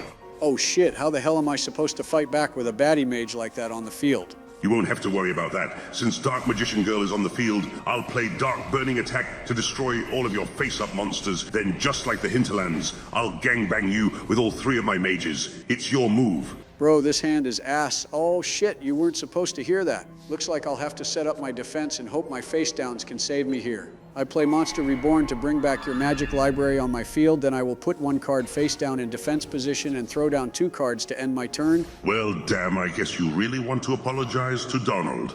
Let's end this, shall we? Damn, I have never had that much trouble taking down a big girl before, especially a religious one. But I guess there is a first time for everything. I'm just amazed you finished that fight without a squad wipe with 0 potions. Anyways, she does have a unique mace called Soul Kisser on her. Honestly, a fairly strong one-handed weapon for Cassandra, until we craft a better late-game item since it has a rune slot and automatically heals health on hit, which with Cassandra's constitution and resistances is a good idea. Yes, that way. Yeah, sure thing, Barry. Every waifu deserves a little upgrade. I might as well loot around the room here. I know there's some mosaics and chests and a red lyrium shard for extra Veric approval. Oh, and I guess free this damsel too. I'm sorry, but who the hell named you Gertrude? That is a worse punishment than being in a French cell being honest. Unfortunately, Bill, until we release her, she is going to complain like a lot about freeing her. If you value your patience, I suggest you just free her first and get it out of the way. Nah, Barry, once I focus on a task, I have to finish it. Besides, I have plenty of patience. I dealt with nonsense for 8 years in the White House. I think I can handle one girl complaining. Oh my God, woman, if you're going to make noises like that, either blow me or shut the fuck up before I leave your ass in here. Then you can shout no, no, no all day at someone who cares. Jesus, Bill, I mean, we were all thinking it, but still. Who the fuck is we? I don't speak French, Donald. All right, with the most annoying woman in the world saved and out of my head, we can move on. I want to go restock at a new campsite, but before I do, I have one more objective to do on the way. Don't worry, viewers, Donald already told me about the drinking competition, and I am on it. Thank God. The drinking competition is literally the only thing keeping the filler episodes alive for me and all the viewers. I don't know why, but I have the strangest feeling that the viewers like the filler episodes for reasons other than drinking, although I can't really imagine what that is. Just call it a hunch. All right, well, when we want a hunch, Nerdbama, we will ask for it. But for now, we are going to focus on the drinking competition to survive the Asteriums, shards, and secret caches. So take another shot for finishing the Rift Quest, viewers. I'm more so amazed Bill is clearing this Fade Rift despite the spirits being the same level as him, and Sierra and Vivienne being on death's door. Well, despite Donald's hate of the specialization, the ultimate with Tempest is really goddamn good since it's an auto-attack move that makes Sierra immune to damage while she casts it. It's basically Master Ye's Alpha Strike on crack. So take another shot. Now let's grab the next landmark and kill more French leaders. Damn, that's a big dude with an even bigger axe. Is this a Dragon Age boss, or are we about to fight Lawbringer from For Honor? You would be a law bro, main Donald. Anyway, there is some interesting drama happening between the boss here and the general that is further inside the villa. Most of the freemen are former soldiers of either Gaspard or Celine who have grown tired of the death and destruction inflicted by both parties. Durham here, however, is a Venatori agent disguised as a former Orlesian officer in order to secure the freemen as an army marching under Corypheus. He is the one who initially set up the deal between the General Maleficent and the Red Templars. However, Maleficent is weirded out by the Red Templars and plans on breaking the alliance. Durham has a note on him that reveals he is coming here to convince Maleficent to rejoin with the Templars. Given the fact he came with his own men, convinced probably meant to slime out Maleficent and take over to make this merger with the Red Templars far quicker. Given the fact that other officer was in a mine with Red Lyrium, that merger was going to happen quicker than any of them realized. You're closer than you think with that. We can find a note on Durham that the people we rescued from the mines were going to be sent to Suladin Keep, which means the first boss we killed was well aware of what the Red Templars were planning. And we will see exactly what goes on at Suladin Keep during my episode when I storm and capture the last fort for the Inquisition. So stay tuned, viewers. Oh damn, so you guys are doing the Emerald Graves, Exalted Plane, and Emprise Dulions back to back. I see you had a whole plan for this series, huh? Exactly, Bill. And to add to the connectivity after we explore all aspects of the Orlesian Civil War, we are going to handle the Peace Talks main quest at the Winter Palace to put a bow on the Orlesian storyline of Dragon Age. Until Orlais blows up in Veilguard, that is. Anyways, let's grab the execution axe off the big boy and finish his food for him by taking out his general in the villa. The Freemen's leader should be holed up here. This place has seen better days. Do you expect cleanliness from a group of thugs, Inquisitor? Damn, Vivienne doesn't just kill her enemies, she has to make fun of their design and cleanliness first. Really just emasculate the hell out of these boys for free. I mean, if they don't want to get the verbal treatment and get stepped on, we can introduce their French asses to the nearest fancy curb. Well, the general is a rogue, so unfortunately he is going to hide in the shadows until we kill enough of his guys to show up. Translation, we have some Dragon Age 2 wave combat inbound, and we are going to be here a while. Oh, very clever putting your fat-ass claimant face down. I don't have anything to kill him with. You survived one more turn, but with no cards in hand, and clearly none of those cards are traps, or they would have triggered when I attacked. So draw your last card, and let my Dark Magician end this duel for the mages. Ha! You're right at first, I didn't have any traps, but I just drew one, so go ahead and attack me if you want justice, but I wouldn't recommend it. Oh, please, you might act like you're more honest than Donald, but you're still full of shit. I bet you drew Oversoul or some other Jaden bullshit. Time to die with your claimant. Not so fast. I play Drowning Mirror Force, so now all your face-up monsters get shuffled back into your deck. A politician that told the truth? I didn't see that coming. I guess we are evened out now. No cards in hand, and only a few face downs. You delayed your death, but not by much. Well, it's my move now, and I drew a monster. Let's see if I can take you out. All right, I know you're a bit slow, but you've seen that card twice from me now. Are you just not looking at the numbers? Now I'll place this card face down and remind you again what else is in my deck and how fucked you are. Shit, I really have bricked this game. I have to hope I can hold on and believe in the heart of the cards. Not for me, for Mommy Merrill. All right, Justice, do your worst. Very well. I tribute my 2 cards to bring back the Dark Magician. Now wipe out his monster with the power of mages. Next turn, I can unleash my ultimate card, Joseph, so for the 3rd time. Draw your last card already. Ah, yeah, it's combo time, baby. Part of the cards is back on the menu. I play Vision Hero Vion. When Vion is summoned, I can send 1 hero monster to the graveyard. And when I send Shadow Mist to the graveyard, I can add 1 hero monster to my hand. I can also banish 1 card in my graveyard to add a polymerization to my hand. I'm sure if you have seen GX, you know what's about to happen. Oh, this is rigged. Now with polymerization, I summon Elemental Hero Sunrise, and when he is on the field, I can add a Miracle Fusion to my hand, so we aren't done yet. I'm just going to hide Donald's tax forms while you're busy adding up the field, all right? Now with Miracle Fusion and all the pieces in my graveyard, I play Elemental Hero Absolute Zero, the best element and the best Ice Boy around. And for good measure, I can banish a Fiend monster from my graveyard to play a Malicious Edge 2. Now with 9,000 attack points on the field, let's take you out. Ironic now, Sleepy Joe is pulling a Kirkwall on the mages. Whatever blow me already in good duel, I guess. Wait, shit, were we dueling this whole time? Wait, bro, you were here. Why haven't you said anything? I went to sleep over an hour ago. I was already here for the entire Dragon Age 2 movie. I wasn't about to sit through that a second time. Well, Themi, you're just in time for me to get my first round of apologies. All right, fine. I'm sorry I killed Hawk. It was unjust to me, and you didn't deserve that. There you go, bro. That's some top-tier apologizing coming from you. I am proud of you. I agree, and winning this duel is the first bit of genuine happiness I have felt in weeks. You guys might be onto something here. Now let's get out of Lincoln's room and get that other apology. Damn kind of sad that the leader of this whole army was the easiest fight of the episode so far. I'm guessing that was the man in charge. We struck a blow against the Freemen. Good riddance to bad rubbish. I guess once we kill the last officer, the Freemen have to hang up their hat and call it quits. There is one other official leader of the Freemen in the Exalted Plane who is actually a mage, but we will deal with him next episode, so the Freemen aren't completely dismantled yet. Damn boy's starting the recording without me during my episode. I can't say I am surprised, but I am disappointed. Joe, oh my God, you're alive. Well, look who's back. Come to talk this out like professionals, Sleepy, because I am willing to compromise if you are. Actually, I already came to terms with everything, Donald, and I think I can even us out perfectly. Baby's first diplomatic peace talk chuckle fucks. Just like Dragon Age 2, a spirit did what none of you could have. Why do I feel like Dragon Age was the B-plot of this episode all of a sudden? Let's not get too meta with this, Barry. Joey, pull up a seat while I find the vault keys for the secret Orlesian loot chamber. We're going to sort this out now. All right, thanks, Bill. So me and Justice talked this out like gentlemen, and he even apologized to me about what happened. And hell, I will even get the ball rolling with this. Donald, I am sorry for sparing Loghain and Origins without talking it over with you. All right, thanks. What about what you did with Isabella, though? I am not apologizing for that. I didn't go through with it, and it was a prank. If we are apologizing for jokes, we would need an entire episode for all of us. Well, I'm glad we could cover that then. Joe, thank you for that. Anything you want to say in response, Donald? Jesus, calm down, Mom Bama. I was getting to it. All right, Joe, I'm sorry about letting Justice in and killing Hawk. I know Meryl was as important to you as Mommy Morrigan is for me, and she didn't deserve all that. Damn boys, I am about to shed a tear right now. This is beautiful. If you guys can resolve conflicts like this, then I really need to step up my game and keep us growing for us and the viewers. Hold on, Obama, we apologize, but that doesn't mean we are done. Donald crossed a line that shouldn't have ever been crossed, and now we have to even the score a little. Oh, piss off, Sleepy. I already apologized after you did.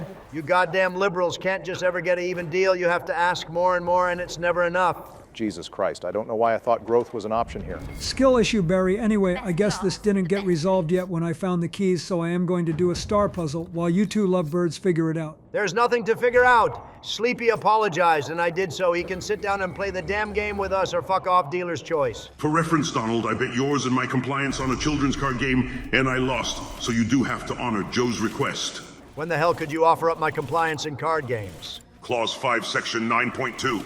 God damn it, I really need to read that contract sometime. All right, Sleepy, what do you want? You want me to play for Team Harding and Veilguard or something and overrule what Obama wants? Now, we will still do the death competition for that, and I am confident I can win just like in Dragon Age 2.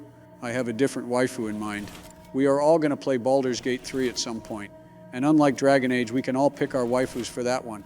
As punishment for Hawk and Justice's deal, I want you to go maidenless that playthrough. But what about Mommy Minthara? An elf waifu for an elf waifu, Donald. It's the only way. Agree to this and we are even, I promise. Fuck it, fine. I don't need the new Gen Baldur's Gate romance. I have Mommy Morrigan. It's all I need. Yeah, sure thing, Donnie. Let's see how long that lasts. Anyways, Joe, you want to swap commander's seats here?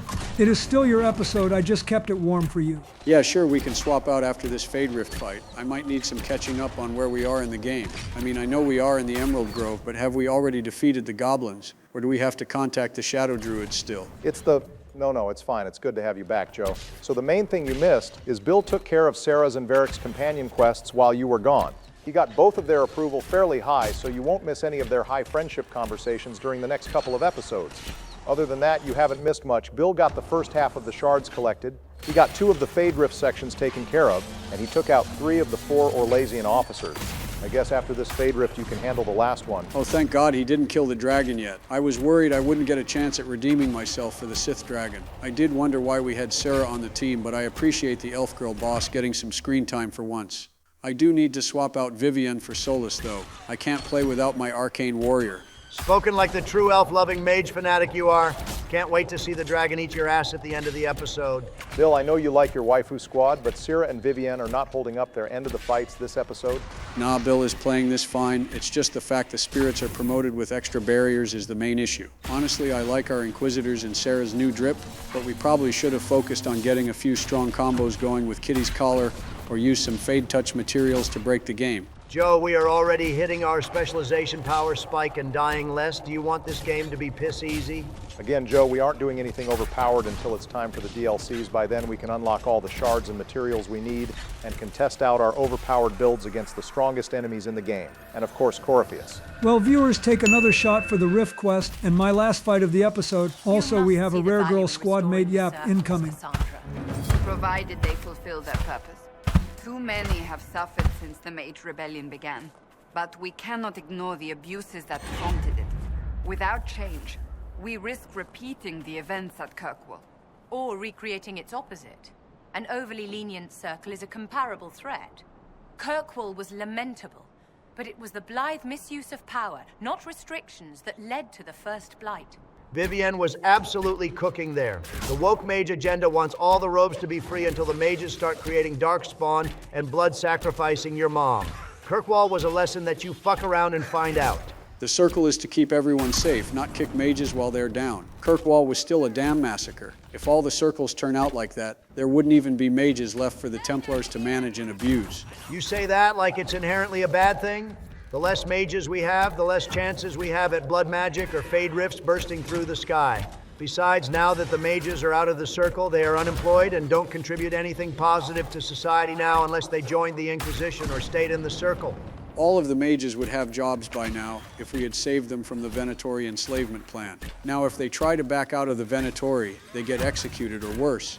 Explain that to all the unemployed mages in the Hinterlands that we killed because they acted like normal bandits. It took Joe being back for all of 5 minutes before we got into a pissing match between mages and Templars again. We are so back, boys. To be fair, the game isn't going to bring up mages versus Templars anymore, so it's up to us now to keep the debate alive in both the series and the live chat of this video. Besides, Vivienne and Cassandra brought it up first. Not me or Donald. Aren't you always saying we should stay on topic more? He does have a point, Barry. Unless you have any interesting lore on this last French officer, we should probably find something to debate about. These bastards are unnecessarily tanky. We gotta lock in with the Yaps. All right, fair enough. I don't really have much other than that. He is the only Chevalier of the group, and he is considered the strongest individual agent of the Freemen. Soldiers actively begin losing hope after he is killed, unlike the General, the Chantry Sister, or the Venatori Axe guy. Well, I bet Sleepy is thankful they just sent all the big backs in the forest instead of an empowered mage general. Well, I don't know about that. There's no mages here, just a shield guy and some archers, and Joe seems to be getting cooked all the same. Sarah and Vivienne are going down one by one. Wait, no shot, Joe. We didn't even make it to the fortress yet. These are just the outside patrols. This goddamn dude only has a shield and a tiny sword poker, but because he is promoted, he can two-shot, basically the whole squad. What did he get, like a 6-turn swords dance while we were fighting him? And now he is shoulder-checking the whole squad. Ain't no way. Sleepy just got back halfway through the episode and he still dies in the first fight he comes back to. Absolute skill issue. Welcome back, Joe. Really impressing your fans here. Bro, this guy did more damage than a pride demon, or a dragon does to the squad in one hit. Besides, stop being an asshole. We just buried the hatchet after all this time. I agreed to not romance anyone in Baldur's Gate 3 and apologize about Hawk. I didn't say anything. Not roasting your shitty gameplay. Well, we will see about that. Justice. Donald is bullying me again. Get your host body. I need backup here. What am I, your helicopter parent? I don't care about this bullshit sink or swim. Damn, it was worth a shot, I guess. Well, the dude was promoted. What was I supposed to do differently? Literally anything differently, Joe. You could have used your poison or bees to get some extra damage in on him that goes through the armor. You could have spammed stealth more on Syrah or the Inquisitor to reposition. You could have had your Inquisitor farther away or just made sure all the additional troops were dead before focusing on the promoted captain. You could have also just used potions more since there were plenty of health potions and rejuvenation potions to use on everyone. Only positive I can say here is at least you made it into the fortress this time. All right, I heard bees and poison and position Syrah for maximum baddie damage. So that's what I am doing. Okay, someone help me out here. I don't know if it's because his model is so massive or because I have been staring at these Orlesian guys for what feels like hours now, but you said this guy was a chevalier? Something is off about his armor if that's the case then. You are right, Donald. His armor isn't a traditional look of a chevalier at all. Unlike most people affiliated with the Orlesian Chevaliers, August does not wear an Orlesian-style armor, with a helmet visor presenting the house of either Celine or Gaspard, or the traditional lion face mask. BioWare took extra time to make all 4 of the officer models unique, so these changes aren't a mistake and likely are showing that he has become so disillusioned by Orlesian culture that he has forsaken most of his pride as a trained chevalier. I mean, or this dude just wanted an armor and a drip upgrade like we did and went with a different style. But yours definitely makes the better story, Obama, so dealer's choice on what you prefer, viewers. Well, whether he is having a drip crisis or a crisis of faith, I am going to take him down with a Firestorm Ultimate and collect my well-earned reward for all these officers killed. We made the French bleed today. There's no higher bar for success than that, boys. Although the experience, agent, and unique loot we get from them are a close second. Speaking of what kind of loot can I get from this base, Barry? Anything I should keep an eye out for? There's 2 major items we can find here. One is a bottle for the Bottle of Thetis collection, and the other is a mosaic piece for the Invasion. They are both tucked away in the shacks, although I don't quite remember which one, so just be on the lookout for both. I can't even blame you for not remembering, Barry. All these shacks look the goddamn same and have the same decorations. Yeah, and the search chimes are annoying as always, but here's the bottle, and after another minute, here's the art piece. Now let's go check back in with Fairbanks, boys. Well, we spent 20 minutes yapping about the random Orlesian bosses, so we might as well talk about your boyfriend now, Obama, before he becomes irrelevant when we explore the rest of the Green Elf lands. Oh shit, Obama has a new boyfriend. Does Dorian and Tegan know? I think the better question is if Cassandra knows she is being cucked right before her eyes. That seems like a lot to tackle in a new relationship. I hate you all. I will let Fairbanks explain his situation with the refugees, then we can go from there. Tell me about your people. Simple people. Most have lost family. All have lost their homes. I found a few, helped them, found this cave for shelter. Word spread and more came. We just want to survive. So this dude found a cave in the middle of a forest, then found all of these farmers that got displaced by the war, and just said, hey, let's all hang out here and play Smash while we wait out the wandering armies vying for power. I mean, to give him credit, this cave might suck for comfort, but the only way to enter the crater without dying is 2 specific entrances that you can fortify and fill with traps. I mean, they only did one of those things, but if they did do both, they probably would have had far less people getting captured. Fairbanks knows how to keep people safe. We can definitely give him that in the fort he moves into. Is far better organization-wise. It even has some shops open up that we can trade with. A massive improvement towards exploring the rest of this map, at least. Looks like the French people aren't done trying to ask favors from us, though. We have one more errand to do before they are all spiritually satisfied. Thank you so much. This is bold of me, but if I could have a moment. This quest is really poorly timed because it's basically visiting areas that we already visited with Malfin's Villa and the Aaron's Lodge Fort. Having the evidence, we can't even pick them up beforehand since we have to defeat the Orlesian officers before this quest is finished. It is poor timing, but it's just unlocking 3 codex that are relatively close together. It shouldn't take us more than like 2 minutes, and we can handle another Asterium while we are exploring. Once the war is over, many of us will return to serve our lords, to work our fields, raise our brats.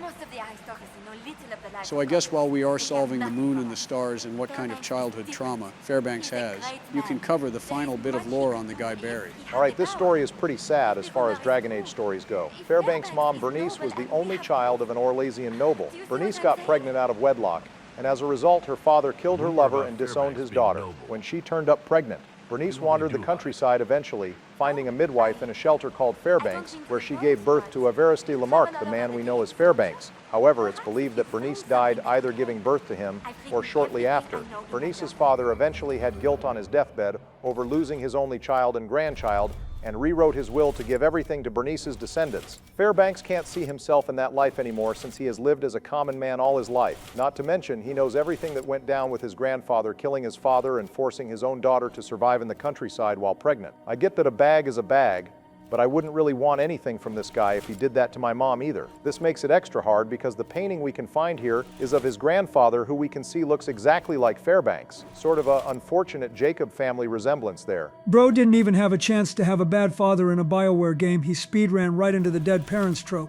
So this guy has a chance at being a based human noble like the Warden or Alistair? and instead he wants to roleplay Robin Hood in a cave? Massive fumble in my eyes, boys. It's not always about money. Donald nobility can be a burden, and Orlesian nobility involves you having to attend balls and play the grand game, or risk losing your life and everything you hold dear. I really can't blame the guy for wanting to avoid it. I like how you said all that, but we have spent the last 3 minutes trying to dig up this guy's nobility for a girl who has the express purpose of thrusting him into the grand game again. I mean, whether or not we agree with the morality of this quest, it still gives experience and companion approval. We can't just let that sit out in the open. Besides, this is the most relevant moral debate we are going to get out of the Emerald Graves, since after this we just have exploration and a dragon left to go. Given you're playing Joe, I am guessing you are going to give the evidence to Fairbanks so he can destroy it. Yeah, I view this as the same level as making Alistair king.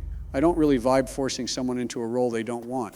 But at least with Alistair, we had him be king, so the entire nation could be united against the Blight under a rightful heir. Fairbanks doesn't control nations. He is just one noble of many, and whatever land he owns seems to be surviving just fine without him. That's probably a good idea, Joe, because Sarah greatly disapproves of making Fairbanks a noble, which means all the approval we have built up from doing her companion quest earlier would have just melted away. So high risk, no reward right there. Anyways, Obama, I think there is one lore point about Fairbanks that you left out. Oh God, it never stops. Oh right, Fairbanks is the leader of the heist group from the animated show Dragon Age Absolution. He is tasked with stealing the Circulum Infinitus from Tevinter for the Inquisition. Unfortunately for him, I bet he wishes he didn't join the Inquisition, as he ends up the first person dead when the heist goes wrong. Plus side, he gets to be voiced by Matthew Mercer, so that's a massive upgrade. I know who I am. Will you give me what you found, please? Honestly, Clara's intentions are good, but she is young and idealistic. You know, random idea, but what if we watch Dragon Age Absolution as like a special episode after we finish Inquisition? Joe, if we did that, Netflix would take down our channel in like 15 seconds. We don't want to mess with that. I mean, I would prefer doing a show review over actually playing Veilguard at this point, Obama. And it's not like we can't deal with Netflix being the fun police. I don't want Clara in it. Do you understand? Anyways, now that we helped the noble be unbased, what's the next move, boys? Well, with the Freemen taken care of, Fairbanks is helping us take out their shadow leaders, the Red Templars, by helping us draw them out. I suggest you pick Cullen for this war table mission, Joe. The dialogue is too good to pass up. I picked up the second tier of focus too while we were here, since we leveled up our influence again. All right, looks like Cullen tracked down the leader of the Red Templars, Carol, and Cullen knew him once. Who the hell is Carol? He sounds familiar. Carol was the lyrium-addled boat guard you met at the start of the Circle Tower quest in Origins, Joe. Oh shit, the guy Sten gave cookies to? Damn, this series really has come full circle now. 2 years ago, I was still president, and we were a small channel just chilling as a dwarf noble helping a goofy kid get some cookies. Now we are playing a magical elven archer who controls an army and shooting said goofy kid in the face with an arrow, and all done by the same player. What a journey, boys. Holy hell, I just checked the Origins episode we met Carol in, and it did actually launch 2 years exactly from this episode. This wasn't planned, by the way, viewers. So how the hell did Carol, who was a confused drug addict, become a super ultra instinct Red Lyrium Templar leader? I mean, the dude was a rambling mess 10 years ago, but now he is controlling the Red Templars and the Freemen and has enhanced lyrium powers. How the hell does that make sense?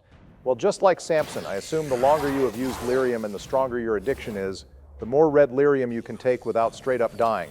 There likely is a certain amount of will tested as well, but the major underlier seems to also be how far your lyrium addiction goes, which is why both Carol and Samson are the two strongest red lyrium Templars outside of Meredith. Meredith had that whole magical idol, though, that turned out to be an elven artifact. I don't think she counts when comparing Red Templars in this game. She had reality-bending magic, while these guys just have beam clashes and tank stats. If that's the case, Joe, why is the base Templars with no reality-bending magic pressing you this hard? You beat Meredith with no problem, but the red lasers take you out.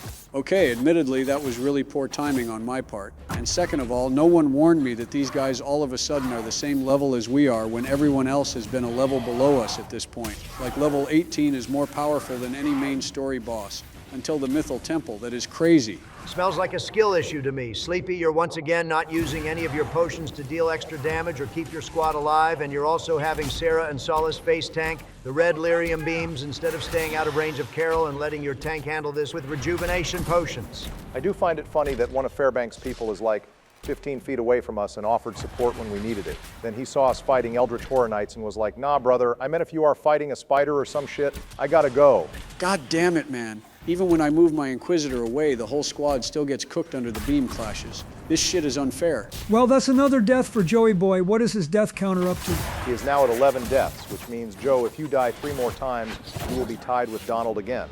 You've been having a phenomenal poor run of this game given the fact you won the death competition in Dragon Age 2. You hate to see it. Well, I'm not worried because I have already figured out what to do for this fight. I have to get the Inquisitor to stay away as far as possible while I spam my bees and poisons on everyone else. Then if I can get Carol to back away from the top of the stairs, I can reach some high ground and finish this off. Yeah, sure thing, Joe, but you still have the dragon fight at the end of the area, and given your track record, you are going to die at least twice to that thing before you come out on top. So welcome to my level. You better not lose to that thing. It breathes goddamn ice. What self-respecting dragon deals ice damage instead of holy fire or Sith lightning? Shit is weak. No, don't worry. I have a foolproof lineup for the dragon fight after watching Barry and you two have 2 combat-filled episodes, while my next episode is dealing with the Winter Palace peace talks with almost no combat. I'm not worried because you will somehow die to the 2 fights in that mission, and combined with your dragon fight, you will be the biggest loser in Inquisition. Nah, the biggest loser in the Winter Palace won't be me, but you all will have to wait and see what I have planned. All right, Joe, let's try to stop being ominous after we just finished peace talks with our group. While you're fighting Carol, do you have a comment question prepped for us? Actually, for once, I really don't, since I didn't even think I would be back playing this episode, unless Donald was either arrested for murder or died. All right, well, luckily I have something prepared, given the area we are currently in has a secret puzzle to solve. So viewers, what is your favorite secret or hidden encounter in Dragon Age? I think it's possible we asked this before with secret bosses, but let's take it a step further and say you can add any secret encounter in this game, not just one that ends in a boss. For me, I have to give it to the Orzammar throne room dragon, not just because it's fun to theorycraft why or how a dragon was captured in the throne room to begin with, but also the amount of people who were stunned in our series when they found a dragon spawned in the throne room was top tier. All right, not bad, Obama, but as for me, I have to give it to the secret sandal conversation in Dragon Age 2, where my lord predicts the entire continuity of Dragon Age after the events of Dragon Age 2. His prophecy of everyone being just like they were is a clear nod to Solus's plan. However, the person rising may have been Solus or Corypheus, depending how you look at it. In terms of boss fights, the Queen of the Black Marsh is still on top for powers and aura, but nothing can beat praising and seeing the power of our Lord and Savior Sandal again, which is why I will never forgive Veilguard for not including even a small reference to the young Lord, unlike Inquisition, which is based. All right, Donald, we will never stop praising Sandal, even though Dogna is definitely a close second, since she is a baddie like Harding. Speaking of the dwarves, though, I have to give my favorite secret encounter. It's an easy clear for the Nug King in Dragon Age Descent. Sandal is the Maker and our Lord. This is true, but the Nug King is the ruler of the mortal realm, and that is nothing to scoff at. I also just like the random sequence of events to encounter the Nug King. First, you have to find a massive cheese wheel in the deep roads. Then you have to make a leap of faith to make a bridge spawn. Then finally, you place the cheese on an altar where the king will deliver an epic speech to you. All hail the king of the Nugs. As for me being in the writing room for the first 2 Dragon Ages, I have to give my favorite secret to the 4th summoning science, ritual summoning Aural Foreshadow, where we just took random blips of Guider's notes and foreshadowed small pieces of lore revealed in both Inquisition and Veilguard, and 2 other phrases that ended up being cut content. If you want to know which is which, better rewatch our Origins video and read it yourself, viewers. All right, thanks, Bill. Good call to action. And viewers, don't forget to leave a comment on your favorite secret in Dragon Age, as our editor reads everyone and features his favorite in the next episode. Also, while you are there, don't forget to leave a like to thumb my ass since it's back in the commander seat. We will get to the featured comment in a minute. But before we did the comment question, you mentioned a hidden secret in this room, Barry. I killed Carol, so now I can focus on what you're talking about. So as you can see, there are 4 torches here, and there's an order to get them all lit at the same time and get a clue for a scavenger hunt. So the order of the torches here is, and editor work your magic, northwest torch 4 times, northeast torch twice, and southeast torch 3 times. If done correctly, all 4 torches and the central brazier will light up, revealing the next clue, which is number 20, a clue which you can use the codex to find the next location. Holy autism, Batman. How are you supposed to know that? You find the code by finding pieces of Parsons' notebook by searching around certain Andraste statue landmarks before you reach this pavilion. But if you're a gigalore nerd like Obama or just impatient, you can skip this part and just enter the code to progress. Massive W to support those who don't want to read. Oh, holy shit, it actually summoned a box. I was expecting like a Mass Effect victory chime or something. So where do I have to go now, Barry? You have to find a waterfall, but on your way there, you might as well unlock the last camp and take care of a few errands before we reach the waterfall. We'll take another shot for the camp collection quest, boys. Anyways, Sleepy, do you want to see a cool Easter egg first? All right, so you're saying a secret reward will appear if I just investigate this campsite. Sounds kind of vague, but I can roll with it. Oh, goddammit, Donald. Wait, what was that noise? Oh, fuck, spider suit. Okay, Oh, right, the arachnophobia. I almost forgot. Thankfully, unlike Dragon Age 2, this is one of only like 3 giant spiders in Inquisition. I forgot how much Donald knows about Inquisition for a second. Sorry, Joe. Well, I'm not sorry. That was the best neuron activation that I've had all day. We made money off of Joe's pain, too. This is peak content, boys. I thought we left them back in the ruins of Dragon Age 2 where they belong. I didn't even bring a change of pants with me, Donald. Oh no, Parrish, the thought we have to do an episode without you. I can't imagine what that's like. Well, now that I have been entertained, we can get right back to clearing rifts for shots. Can't lie, that was pretty rude of you, Donnie, after breaking bread like that. I think it's time for Bill to even the playing field a little. Don't you think, Joe? How about I tell an embarrassing story about Donald? Bill, I swear to God, choose your next words very carefully. All right, so me and Donald were on an island of unknown origin about 15 years ago. I was, of course, playing with myself as one man does when he feels that need on the island. Bill, please don't get us demonetized here. We are still trying to post these on YouTube after all. Relax, Obama. This will be worth whatever YouTube flags us for. So I was right in the middle of playing with myself when Donald walks up eyes wide because maybe he was a little drunk and he says he always wanted to learn how to do that. I told him the best way is with the right teacher, and if he wants, he can put his mouth on it. Mega pause, please. We are way past that, Barry. So after a little bit of a fight, Donald puts his mouth on it and I teach him what to do. The problem is his mouth is kind of small, so it couldn't really hold it all in properly. I tell him he just has to position his hands and lips right to get it started, but you know, Donald doesn't listen. He just keeps blowing, and before you know it, boom, the mouthpiece of my sax slides right off and makes a fart noise right in the middle of the island. Donald had to buy me a new one, and I never let him touch my sax ever again. Wait, hang on, this was about a saxophone? Yeah, of course it was. I said I was playing with myself. What other possible implications could that mean, Obama? Bill, I swear to God, I'm going to start taking double shots to forget you ever phrased anything like that. Thank God the viewers got to take a shot in the middle of that story. I don't remember why you told that story, Bill, but I do feel better, so I appreciate it. Side note, I am trying to capture the rest of the grave landmarks around the area, but these giants keep trying to pick fights with me, and now we have Fantasy Pacific Rim going on between the Giants and Red Templars that I have to break up. True, but now you get to third party their fight at least, so that's always fun. I do like how every single grave in the area is a landmark. The collection quest is all right finding every single tree, but I just like it because it shows how many elves bit the curb. But to each their own, I suppose. Some people really like the lore, and others just like the easy collection experience. The Emerald Grove got a little something for everyone. All right, let's at least put an end to the Baldur's Gate. 3 jokes at least. Obviously, this area was named after the graves of the Emerald Knights who defended the Dales against threats and were the ones leading the charge against the Chantry's exalted March of the Dales.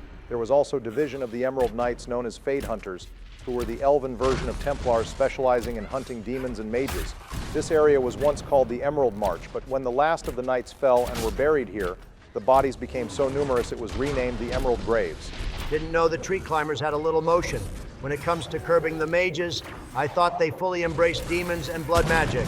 I got to give them a little respect then. All right, my inventory is full, and we captured most of the graves after exterminating the local giant population. And now before we go on this treasure hunt proper, we have one more Fade Rift collection quest to finish in the graves section. For an extra shot, I am not going to deal with the Rift nonsense anymore, or risk a promoted demon pull some bullshit, so I am going to unleash the Tier 2 ultimate and end this fight so the viewers can take another shot. Tier 2 of the Shadow clones is definitely overkill for the tiny floating boys, but go off, I guess. Can't say I blame you. Well, take another shot for the last Fade Rift collection quest. You lucked out here, Joe, because the graves are the first area that can spawn fear demons, the other 3 areas being the Hissing Wastes, Emprise Dew Lions, and the Frostback Basin. Now we can go find the rest of the shards in the Parsons treasure hunt. So just circle back to the torch puzzle. Wait, this secret hunt is called Parsons Hunt? Who the hell is Parson? If you read all the notebooks, Parson is just a man whose father left him a treasure buried somewhere in the Emerald Graves with 20 clues on where to find it. He wasn't a scholar or anything, so he might have just been a noble's son or just a merchant's child. Unfortunately, we can find his body buried with some of his notes, so he never found the treasure and likely got killed by the giants or bears in the area. Bro thought he was going to go on a cool one-piece adventure and instead just got caught. A true man's tragedy. The last shard collector in the graves is up ahead, Joe. Another reason I wanted to clear out the enemies and rifts here before searching for side treasure since now we can just collect the few miscellaneous items here before we wrap up the area. All right, Donald, unless you want Bill to tell another island story, just leave me alone while I try to find these damn things buried in the trees. Where am I going past the shard finder, though, Barry? Just keep heading north from the pavilion until you find a stream of water. Then follow it until you reach a waterfall. The next clue box will be there. While we are searching, though, want to shout out a featured comment from last episode. Donald? Yeah, sure thing, boys. So we obviously had a lot of comments bashing or praising me and Justice's actions last episode. Honestly, had to break out the popcorn for this one, but our favorite comment comes from 17 Howard Moon, who says they usually sacrifice Stroud in the Fade, but seeing that sacrificing Hawk in the Fade has higher narrative stakes and gives an ending to Hawk's story, he is about to be justice-pilled and choose that choice during his next run. Thank you for your comment and can't wait to hear what your favorite secret area is. Well, here's the waterfall, so I am going to need some direction on the next location in a minute, Barry. The box will say 14, which is an upward pointing figure. This is a reference to the stone tower in the middle of the graves where all the giants were. So that's our next stop to the north. But considering we have some super thanks to get through, why don't you head east from the river towards a cave, Joe, for a different secret cache we can unlock? Sure thing, Barry. I can play ball. You want to cover the super thanks, Bill, since you're our special guest? Sure thing, Joe, I got you. Despite all the internal drama going on, you guys really made it rain in the comments and live chat, which is super based. Thank you to Chris Foskey for this massive $100 donation. You didn't have to do all that, but it's greatly appreciated, and it's even more appreciated you complimenting our channel saying it's the best. That's really high praise considering all the greats already out there.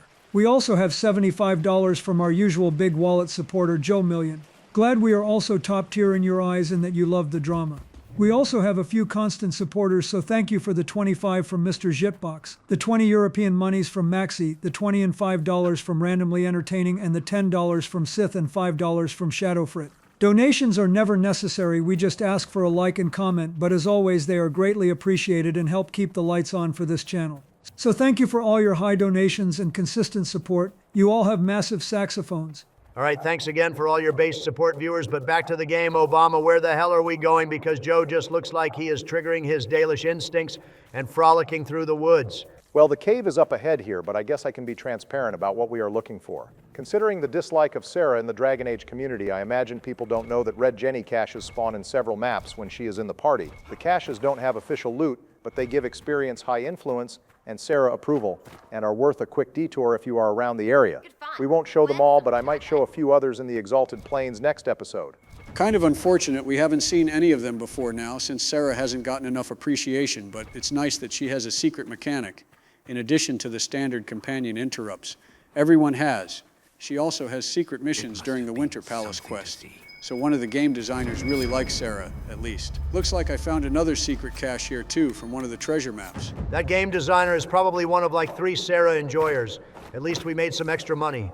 My elf sensors are detecting tree huggers nearby too. Maybe some Dalish elves that can be taken out for extra experience. Unfortunately, there's nothing we can do to help them here, or find a way in. This ruin opens up after completing the main quest, Wicked Eyes and Wicked Hearts, where Taven will automatically find a way to enter the ruin and write to the Inquisition asking for aid.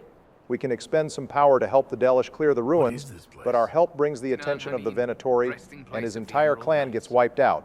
We can then see what the ruin was hiding for ourselves and either bring it to his clan in his honor, or bring it to the Chantry. We can meet the rest of his clan in the Exalted Plains, right? At least where the French are. The Dalish elves aren't too far away. And unlike the masked empire, they don't get squad wiped this time with no survivors. Oh right, just a heads up, Joe, we saved Clan Lavalin for the most part during the War Table quest, and we only have one more left to go to guarantee their safety. Holy base, thanks for that, Bill. No, I just haven't actually found anything yet. There's a tomb, sealed since the Second Age. I believe I can find a way through. What do you hope to find? The truth. Elven accounts of the Old Kingdom or the Exalted March. Do you know what that could mean? So much of our history's been lost. To regain knowledge that hasn't been distorted by the Chantry, I should stop talking. If the chamber turns out to be empty, I'll look like an idiot. Well, we can go back to check on these guys towards the end of the series before the final showdown with Corypheus. But good luck figuring out how doors work. Now let's go back to my treasure hunting quest. All right, moving on past the Dalish lore, here's the location of the treasure conveniently called South Finger Tower. I guess the elves built that tower, but whoever did must have had a big inferiority complex, boys, because that stone thing is phallic as fuck. I almost forgot to ask, but what is the secret reward for this scavenger hunt? Just give it a second, Joe. It will all make sense. Wait, hold on. A random doll. Why is this? Oh, holy shit, demons. Damn, Sleepy just got completely pranked. So this secret quest was just a demon boss fight this whole time? Kind of lame in a game saturated with demons, but at least the model is slightly different from a normal despair demon. Yeah, the reward isn't as interesting as just the shock of seeing the giant demon named Treasure appear, but we do get a Tier 3 Frost Essence, which is a nice reward for something you can look up online quickly. However, for the amount of in-game work it takes to decode this quest without a guide, they could have had included a unique weapon. So like, how was this dad's treasure a demon? Was his dad a maleficar who binded a demon for his son to kill? Or was the dad's strong feelings burying this doll so powerful that it attracted a demon who then became binded to the treasure? Not a bad question, Bill. We have no proof that the dad was a mage, so it really is dealer's choice, but I think the fact the demon is named Treasure is a clear nod that the dad binded the demon to whoever found it, hoping it would be his son, either so he could kill it permanently, or maybe hoping to harness the demon's power for himself. It's a little iffy whether the father buried it himself or just knew of the treasure and wanted his son to find it. I have another theory, although I admit it's kind of fanfic coded. I believe the fact Treasure is a despair demon is a clue. Maybe the dad just wanted to give his son a memorable treasure hunt to teach him a life lesson, or give him a cherished item inside the doll after the dad died. Unfortunately, though, the son died to the wilderness, sent on the very journey the dad sent him on to better his son's life. The tragedy of this attracted the despair demon, who now embodies the treasure itself to feed its emotion. Joe, ain't no way you came up with that on the fly. You stole that from DeviantArt or some kind of Discord roleplay session? There's no way. I don't care where he got it from, it's a banger of an explanation. And that shit is canon to me as to the hidden story of the Emerald Graves. Anyways, where did we go now? And what are we fighting? Apparently, Cassandra had another target in the graves that she wanted to take out, and looks like it's a mage this time. Hopefully this goes better than Barry's encounter with the rogue mage during his episode. Oh no, don't worry about me, Joe. I am just hoping this mage treats you nicer than the Hinterlands rebel mages from your first episode. 2 of those guys did explode your entire party. Ooh, damn low blow. Didn't know Barry stayed loaded like that. You might have gone through something last episode, but that doesn't mean you get any more free shots than what you already made. Now please lock in here, Joe, because at least 2 of those mages are empowered.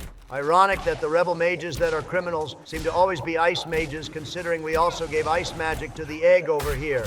I would bet some big money that the game is trying to warn us about something. Nah, Donald, I have shots for you too. Don't think I didn't notice that both Vivienne and Morgan are ice mages too. It just seems like as soon as a mage isn't a part of the circle and has malicious intentions, their first stop is ice magic. All right, fuck off, you made your point. Just don't talk about my wives like that again. They are the best girls. Ironic that your wives seem to hate each other than Donald. Anyways, Cassandra's kill quest is longer than anyone else's besides Varric. But thankfully, we should be able to finish both hers and Varric's during me and Donald's episode. Although we might not need to finish them considering Cassandra and Varric's approval is almost maxed out. Speaking of finishing quests besides the shards and the dragon, what else do I have left to do here, since I can't do the Elven Temple yet, Barry? Well, we still have one more Astarium to finish near the 3rd campsite, and then we can collect the rewards from the Star Cave. We also haven't finished the Haunted House mission either. Right, so just the star maps, then the dragon got it. Sounds good. Joe, you have to do the Haunted Chateau. That's probably one of the viewers' favorite areas in this whole map. Ugh, fine, but I don't have to like it. I was already traumatized once. So doing this quest fulfills my yearly quota. Anyway, take another shot, viewers, for the shard completion quest. Now let's move on to the star maps. Another day, another random-ass star map that looks almost nothing like the final product. I swear to God, if only the Promisers actually did their job. Well, Donald, I have good news and bad news for you. The good news is that this is the last set of Asteriums in the base game of Dragon Age. In the next 2 episodes in areas we explore, there are shards but no Asterium puzzles, so we get a massive break from them for the next rotation. All right, that's absolutely amazing. And what's the bad news then? The bad news is that there is one final set of Asteriums added to the Frostback Basin, which is the DLC that you agreed to play during your episode. I hate all of you and everything about this. Donald, you have legit only done 1 star map all series, and it was Baby's first Astarium in the Hinterlands in episode 1. I think doing 3 for the entire 30-hour series won't kill you. Anyways, what's the reward for this last set of Astariums, Barry? In addition to having the biggest amount of side loot, this cave has 2 unique weapons that can be pretty game-changing. We have Death Ward, a good arcane warrior sword for mages, which unfortunately is not good for the dragon fight, but is perfect for the rest of the mid-game. and we have the Maul of Tacitus, a two-hander that automatically knocks down enemies every third hit, as long as they aren't immune. A very strong melee weapon. Unfortunately, we aren't playing a two-hander Templar to take advantage of the based combo hammer. Impressive place. No guards, no stuff. I suspect this place has been abandoned for some time. Anyways, I hope everyone is nostalgic for Dead Space because it's time for Joe to piss his pants again. Meep, meep, gulp. That did not just light itself. Cassandra, Seekers go first, yeah? Cassandra should absolutely be going first through all these doors because of her Seeker buff, followed closely by Solus since he is more hard for this place because of the weak veil than actually scared. I don't think Solus is interested in this type of thin veil, considering everything here is just depressing, creepy, and of course very Orlesian. You didn't have to add depressing and creepy, because saying that this place belonged to the fantasy French already covers all your bases. I don't know why you're so freaked out by this place, Joe, besides the random flickering lights. This area is more like a Call of Duty Zombies map when the wave of zombies is winding down than an actual haunted area. Look, man, I am just tired of always having to explore the haunted places when we play games. I explored the damn Blood Orphanage in Origins, then I explored Bartran's mansion when it was haunted by the Lyrium Shard in Dragon Age 2. Now I am exploring the creepy zombie mansion in Inquisition. Not to mention I played all of the Dead Space remake. I mean, seriously, I am starting to think you all in the editor get off to this. Oh shit, that is true. You do always get the haunted places. That's not even intentional either. 2 of those were the luck of the draw on Varric's quest you called dibs on in Dragon Age 2. Can I be honest about something though, boys? This haunted mansion feels kind of underwhelming. Like I enjoy the lighting effect where the lights turn on and off depending on if you're in the room or not. And the ambiance is great, but in terms of what a haunted mansion means for this setting, this shit is underwhelming. Like, think about how in Origins there was ghost theater everywhere and shit catching on fire randomly, and in 2 we had furniture straight up attack us. But in an engine that's supposed to be improved and you can do more with, they really just made Zombie Manor and said, okay, this is good. Honestly, not a crazy take at all, Bill. This area certainly feels different because in the context of a lot of other quests in Inquisition, this has a more unique vibe to it, and there is a mystery to solve that is interesting, but when you compare it to Origins side quests, this area, like most other side quests, really fell flat. It feels like they created a good-looking mansion with a creepy ambiance and said, okay, good enough. Whatever you're all haters, I still think this is one of the more memorable quests in the game. Well, I found the first note and looks like the second clue is somewhere in the library, so I am kind of speedrunning this quest. Thank God. While I go further into the zombie horde, what's the story behind this place, Barry? Like, why is it haunted? Well, just like the Amels, Aemon, and a bunch of other Orlesian nobles, this whole tragedy starts with the nobility's fear of their children having magic and handling it the wrong way. The notes scattered around the manor reveal that the Audentaire family's daughter possessed magic and was likely spirit sensitive. Fearing their family name would be sullied by magic, Lord Daunterre kept the daughter's magic hidden. To do this, he had a mage magically confine his daughter to her room and then paid the Templar who brought the mage here to kill the mage before he returned to the Circle of Magi. Though the Templar decided to make a bag out of this tragedy and began demanding higher and higher ransoms to keep quiet about it. So that explains the magic shit, but how did everyone end up like a mini Redcliffe in this mansion? Well, because the father left the noble locked in her room with no magical training or supervision, the daughter's talents grew unsupervised, eventually leading her to contact a demon. The demon, sensing her want to be free of both her room and her father, manipulated the young girl and possessed her. Once she was possessed, she broke down the barrier and killed her family and the chateau's staff, reanimating them as corpses for her own amusement. Strike that as another reason for why the robes belong in the circle and need to stay there. This was basically a more contained Redcliffe incident that ended up with everyone dying instead of being saved by a dwarven Templar. Bro was really slow and handled parenting in the worst way, but at least he had really cool decorations. We should really take apart this dragon statue and bring it back to Skyhold to put in our garden or maybe our throne room. That would make our servants hate us more given the fact we already change our decorations and throne every other day. Not to mention, this thing might have residual fate energies that could cause Skyhold to be haunted too. Just not a good idea overall. Joe, before you fiddle with the random floating box of unknown origin, go ahead and loot the balcony door that's locked. It has most of the loot you can get for completing this quest. I'm already weighed down pretty much, but I guess anything for the bag, right? How good is the loot for this mansion anyway, Barry? The Lord's office has about 600 gold worth of items to sell a mosaic piece, and the main appeal being the Ring of Staggering, which has a 10% chance to stagger an enemy when hit with whoever holds the ring. The final boss of this map also has a cooldown amulet, which decreases the cooldown of all abilities by 30%. Damn, I didn't realize there was so much good shit here. I found more stuff than I know what to do with.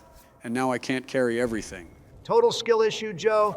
You could have sold your items at any of the 2 stores in the Graves before coming here. Obviously, a human noble's mansion is going to be loaded with goods, and we need to get our money up for more higher-tier resources and decorations for late game. We should be fine. The more dragons we kill, the more late-game materials and items we have. Well, I guess it's time to pretend we are playing Dead by Daylight and play with the box for 2 minutes and hope we don't get ulted. That's a closer reference than you might think, Bill. One of the 2 assumed references for this quest is the movie Hellraiser, given the box we interact with gives a massive cunning boost. And the box's similarity to the Lament configuration puzzle box, it also releases a demon when interacted with, and Mark Dara has stated before that the Arcane Horrors cloths were inspired by Cenobites. The box you came and I opened it. Joe, that's not how the saying goes. If the first guess is this is a reference to Hellraiser, then what's the second guess? Well, this one is a little more niche, but it stems from the fact the demon is referred to as a woman, which is very uncommon except in the case of desire demons. The noble's child was also a woman, and there is a box. It's possible that instead of a normal deal, the demon gave the daughter the box to free her. And when she opened the box, it unleashed the undead and demons upon the mansion, killing her as well, which is a reference to the Greek myth of Pandora's box, where a woman in her infinite curiosity released untold evils upon the world. Either way, we are really expanding our guesses on the fact that a random box appears in this quest, even though boxes have never been used before and will never be used again. Hey, if game theorists can do it, then so can we. Like we make a shitty thumbnail with us all pointing at this box and circle it with a title that says, "This changes everything." One day we may succumb to clickbait, but not today, boys. Speaking of clickbait, now that Luigi's Haunted Mansion is done with, I can safely say I am not going to be the one exploring bullshit haunts in Veilguard. And now it's time for me to fight the Dragon of Ice and Snow. Suffering that drew the spirit here, or cruelty? At least it is over. Well, Joe was wandering back to camp and got attacked by a random Great Bear viewers. We wouldn't normally show this, but I think Joe might die here. I thought the bears were only in the Hinterlands. What the hell is this thing? Oh, right, I forgot to tell you, after your Hinterlands episode, I added the Grizzly End trial just for the hell of it. What in the malarkey? Donald, you're a total asshole. But it doesn't matter, because this bastard isn't catching me lacking. The bear might be a massive tank, but Cassandra is an even thicker tank. Yeah, Joe, Cassandra might be a good tank, but can she really take on the one-on-one bear fight with her damage output? This is a death 100%. No, not yet. I have potions and I can pick everyone up if I just get Solas up. Hello? Why am I hitting revive and doing the animation, but no one is getting picked up? What the fuck is this? That is definitely another glitch. I think it's how some of them are buried in the ground. If I had to guess, crazy how many new glitches I have seen in this game only when recording for YouTube. Hey, I went to go get some ramen noodles for the dragon fight and I come back and Joe is getting railed by a bear. What the fuck is going on? This is goddamn bull hockey. That does not count. That does count. Glitch or no, you didn't get down because of a glitch. The glitch just delayed the inevitable. Hey Joe, just a heads up that puts you at 12 deaths, which means if you die to this dragon 2 times, just like you did the last dragon, then you will be tied with me and in a great place to lose your crown and spot to play Trespasser. Well, too bad for you. I am not dying to this dragon. I have been watching how Barry fought one in his last episode. And this time I came prepared with the cold tonics. Not only that, but I have 2 tanks this time around. I'm not making the same mistake I did last time. Plus, ice is my jam. Just look at my Pokemon team, and you know I am serious about this. I am going deathless and getting easy money. Okay, but you don't have the Iron Bull in your party, so this party comp is a massive L. Love the confidence, Joe, but you definitely want to be careful here and not overconfident. This thing is the tankiest dragon fight in the game outside of the 3 Emprise du Lion dragons. This is also our first ice dragon, so it has moves that we haven't really seen yet. So play it safe. Joe should be fine. There isn't any hidden mechanics to these fights that Joe could trip up on. Really, besides ice attacks and flying around, there's nothing surprising about this fight. Even summoning a few minions would be preferable to spice things up. It's why I brought some noodles just so I have something spicy and more importantly something to do, because this dragon just flying around is not enough on its own to be interesting. Who cares? We are killing a different flavor of dragon with the Inquisition theme swelling while we beat the shit out of it. Anything more would be icing on icing at this point, boys. All right, Donald is just coping at this point, but yeah, Bill, I agree. We already covered this a few episodes ago with Mire, but we unfortunately already took out the 2 most interesting dragons with the Crestwood dragon and the dragon in the Western Approach, who at least had thematic reasons for being there, as well as needing search mechanics and interaction with the world that at least helped the high dragons feel more earned. Now with the next couple of dragons coming up with the exception of maybe the Sandy Howler, they have no connection or interaction with the maps at all. I see what you mean. Take this map for example. This was an area where a large amount of deserters were waging war with refugees, and to get to this dragon we had to help the refugees take the upper hand. Then we also had an elven temple, elven graves, a demon treasure hunt, and a haunted chateau. Then at the end of all that we have a random dragon. We could have attacked a fort controlled by the Freemen with the Inquisition leading a joint operation with Fairbanks, and maybe the battle either triggers the dragon's arrival or the Freemen lured the dragon here in a desperate attempt to kill the Inquisition. All right, can't lie, that would be really cool. And I wouldn't mind workshopping some more ideas that explain why the dragons are here, that fit into the lore of the area to pass the time. But if I am being honest, I am starting to side with Donald here about the dragons. Why complain about a game called Dragon Age having a lot of dragon fights? They all give pretty good loot and a good checkmark to call it close to the area. I admit having to kill all 12 dragons with 3 dragons being in one area is way too much. But just casually clearing through areas and occasionally fighting a dragon like this is exciting, not tedious. I never would have thought Joe could have a based opinion, but here we are. I don't think me and him have agreed on something since like Redcliffe, but I guess our time chamber training paid off with another based take. I am honestly loving that we all get chances to fight high dragons who at least have some variety of flavor in each area, as opposed to Origins and 2 where Obama the Scaly Hunter killed every single one himself, and I got to kill one in Awakening along with Sleepy killing one in Awakening. Can I just say that I love how you call me Sleepy, even when I agree with a take of yours, Donald. Couldn't even use my name for more than 2 sentences. And you can't remember my name for more than 2 sentences, so now we're even. Anyway, what was the point of this thing flying around? It just did a lap around the map, then landed, and we started the fight back up again. Seems pretty damn pointless to me, just a way to waste time. He is supposed to attack us a few times, but I agree the flight thing is padding on an already pretty long fight with health bars reaching almost 200,000. So from now on, when it lands, we are going to cut past to the future part of the fight just to make the time go a bit faster. That being said, back to the debate, since this is actually making the time go. I know we had this argument time and time again, but I am still standing behind quality versus quantity here. Inquisition is the ultimate example of padding with the side content, and the dragons, who are supposed to be late-game epic beasts, shouldn't be yet another victim of that. I mean, would you rather only have 3 or 4 dragon fights in the entirety of Inquisition, which is a game that is almost 100 hours long? Because if that happened, each of us would be dogpiling each other to kill one dragon. Alright, I know I hate this game and almost every fiber of its being. Hell, I tried to sneak in Veilguard disrespect in my statement to the Supreme Court last week, but Veilguard actually did the dragon fights proud, with each of them having some story relevance and half of them having entirely unique gameplay mechanics with either ballista attacks, alternate forms, or aerial barrages that you need to seek cover from. That's fair, and there are 8 dragon fights in that game instead of just 1 or 2, and none of them feel stale or similar. My only complaint about that game is how glowy they made the weak points and how easy it was to cripple the dragons in that game versus Inquisition. Although that also meant the dragons were far quicker to kill as well, which by this point is a blessing on its own. Good God, as if this couldn't get any more cringe, now they are praising Veilguard mechanics. You must be really desperate to bash on the dragons if that's the best you can come up with. I mean, I don't hate Veilguard, I just don't vibe with some of the story and gameplay changes. But yeah, in terms of dragon fights, I gotta give it to Inquisition by a large margin. The music pops off more, the arenas we fight them in have destructible and changing environments, and we can build up a full squad to take them out, not just loading up Tosh and another warrior to tank through and sunder the dragon to death. Look, we are just saying that compared to Inquisition, Veilguard had a successful run, making every dragon fight feel more epic and, more importantly, unique. 8 dragon fights gives you all plenty of room to kill some dragons and see something new in the game, plus the loot is pretty top tier as well, or as top tier as loot gets in Veilguard. Speaking of mechanics, Joe, you're actually doing pretty well so far. You got the big girl down to half health. I just make sure you're keeping the rest of the party healthy and use your cold resistance potions more often. You don't even have to use them more often, just learn the timing of the ice dragon's attacks. When she winds his head up, she's about to do an immediate long-winded breath attack, and if she stares directly at a faraway target and winds her head up, then she is launching an ice ball in a straight line which will explode on the ground and leave a cloud of frost for a while. This only happens, though, if a party member that is not in melee range generates threat. Damn, I thought we were playing a round of Dragon Age Inquisition, not a round of Dark Souls, where I have to learn the attack animations of every high-tier boss just to survive. Skill issues, Sleepy. A real gamer would know those skills are transferable to any other game you play and be ready to die again. I think you two fossils are always ready to die again. No true soul or bearer of the curse needed for that one. Good one, Bill. Also, it's not even about learning every single boss's attack patterns, it's just the fact that we are going to encounter these attacks again, so we might as well learn their animations and what triggers them. Also, looks like a needless flight scene is about to happen, so we will be right back, viewers.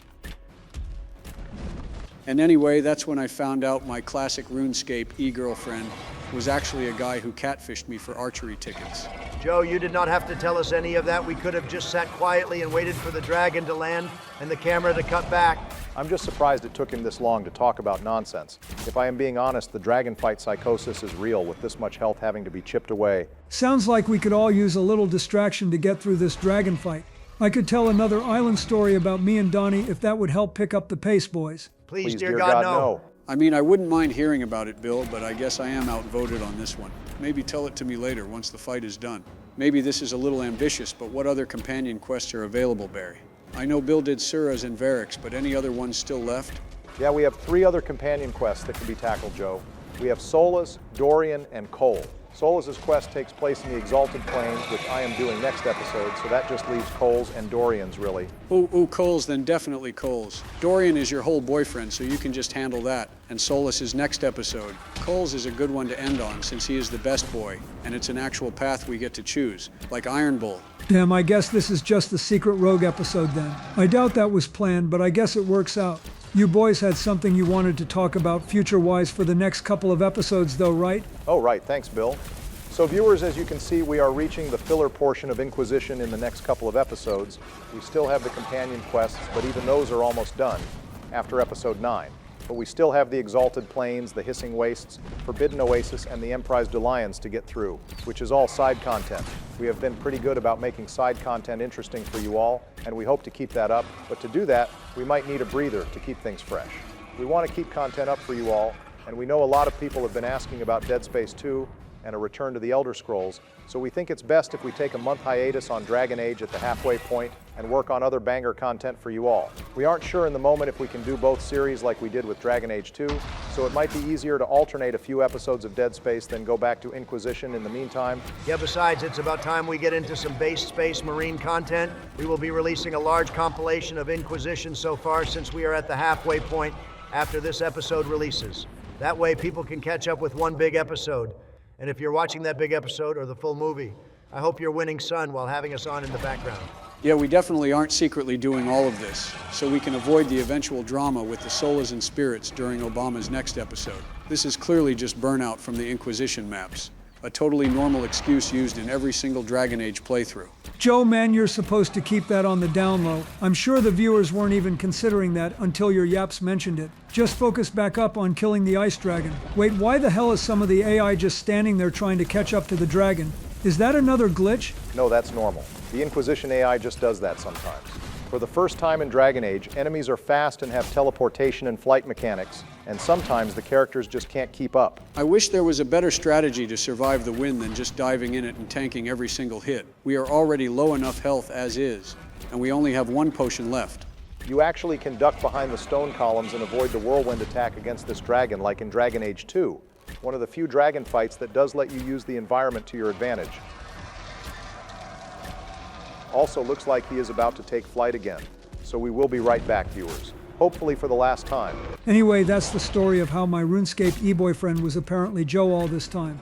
And I never admitted I was a girl in the first place. I just didn't say my gender and he went with it. Thanks for the archery tickets though, big dog. Glad I can be of service. And Donald and Bill, you're an asshole. Anyways, this fight is basically guaranteed at this point. So before I kill the big girl, what kind of loot does she drop, Barry? So we have 3 unique pieces of armor this time around. The Gift of Talons, which is an anti-Van Crow's dagger with the Hidden Blades trigger enhancement.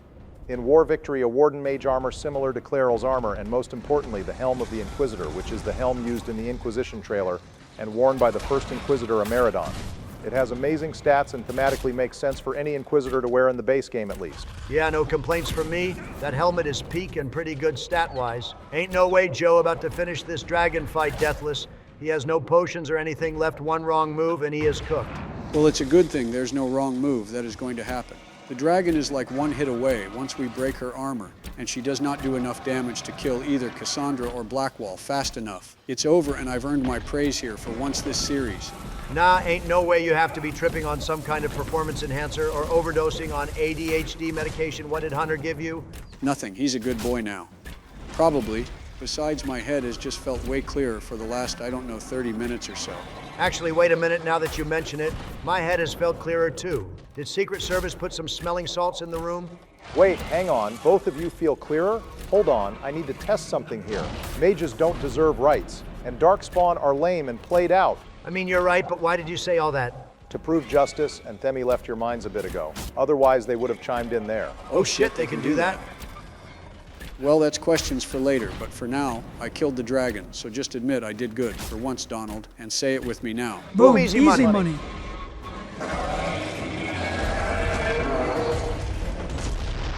So, Seeker, your Inquisition grows. It was never my Inquisition, Solas. You did the brutal, thankless work of putting the wheels in motion. Do you feel no regret at letting that power pass to another? I did my part, but the power you describe was never mine to carry. I know myself, and I cannot be the leader we need. Thus, I have no regrets. You surprise me again, Seeker. Your opinion of me must be very low for me to surprise you so often. Not low, but realistic. Very few, however honorable, release All right, with the dragon killed, the ashes dumped for some quick influence, and Solus giving some glaze to our waifu, it's time we wrap up this episode by helping our son with his identity crisis. No. Damn, Solus said no like your mom does when you ask for McDonald's on the ride home. Of spirits, yes, which is part of why I do not abuse them with bindings. It isn't abuse. Cole, I think several court rulings and TikTok therapists would disagree on what your true. definition of abuse is. Also, I do not practice blood magic. The egg said he doesn't practice blood magic. Academic. Is that like a new cleanse he is trying this year? Because we all know that's the biggest cap of the century. To be fair, until the Veilguard slander does Solus actually use blood magic.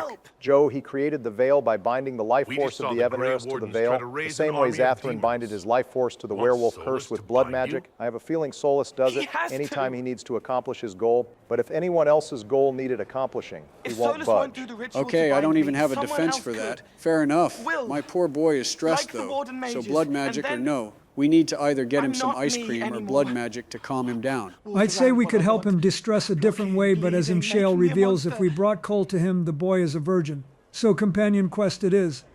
A mage using blood magic could conceivably do that to any one of us, human or demon. You should ask Solus to bind you too. Cole, we aren't in a romance with the egg. We are not letting him bind us or vice versa binding him. The deal was very clear that we bind Cassandra. Why did you have to say it like that? Because it's funny. If Cole is ready to listen. Cole's fear here is actually relevant to the main story. If you don't help him out here, then you can't bring Cole to the final battle with Corypheus, as he would simply dispel Cole from the mortal world, which is probably the only companion quest that has a direct tie into the main story of Inquisition, besides maybe Varric's quest concerning Red Lyrium. That's why he's the GOAT. Anyways, usually finding this amulet takes a real-time hour, but thanks to the power of mods, we can grab it now and be right back, viewers. You found one of the amulets. Excellent. May I? Solus is probably stunned that we got the amulet in like 5 minutes, when in lore we would have to go to Riven or grab it from a rare collector. As much as I love Inquisition, the war table wait times are unnecessary when trying to get these videos out at a good pace. This was an excellent trade deal. Are you ready, Cole? They can't make me a monster. All right, now let's see how my boy likes his new amulet drip. Apparently the amulet ritual looks like Solas is wielding the Force, and the Force is eating his hand. Aw shit, the drip was too spicy. Varric heard what Solus and the Inquisitor were doing with one of his party members' custody time, and his party dad instincts from Dragon Age 2 kicked in. This whole quest line is basically a three-way polycule deciding how to raise their kid, and both Solus and Varric play the part of party dad. Really damn well. And Iron Bull is the drunk uncle. And Vivienne is that one aunt who is always comparing you to someone better. Yeah, that basically describes the Inquisition inner circle in a nutshell. I'm not certain exactly what Cole is. Regardless of Cole's special circumstances. All right, I will bite. What exactly is the social anxiety ghost, Nerdbama? Because this quest muddles it. Cole is a spirit, but a spirit who took the shape of a real-life person, as we are about to find out. Spirits are incredibly malleable, so if he tries hard enough to live as Cole, then he can become a human in every way, minus biologically. Got it, then I can keep calling him a social anxiety ghost. I guess it's up to Sleepy what polycule Daddy is going to side with. soft blanket covering, but it catches tears. I'm the wrong shape. There's something. So, like, does Cole have an empathy sensor that lets him determine where an emotional hang-up or connection is within a few hundred miles? Of course he does. What do you think that giant hat is for? It certainly isn't a drip choice. Cole pointed in that direction like it wasn't all the way in Redcliffe, but I guess he does have spirit powers, so this isn't the craziest thing to believe he can do. I am more so amazed Cole knows how to read a map enough to work with Cullen on where his feelings took him. He has only been around here a few years and has zero education. He probably picked it up watching classes in the White Spire for years. Either that or it's kind of a vibes thing. All right, I get it. You like spirits.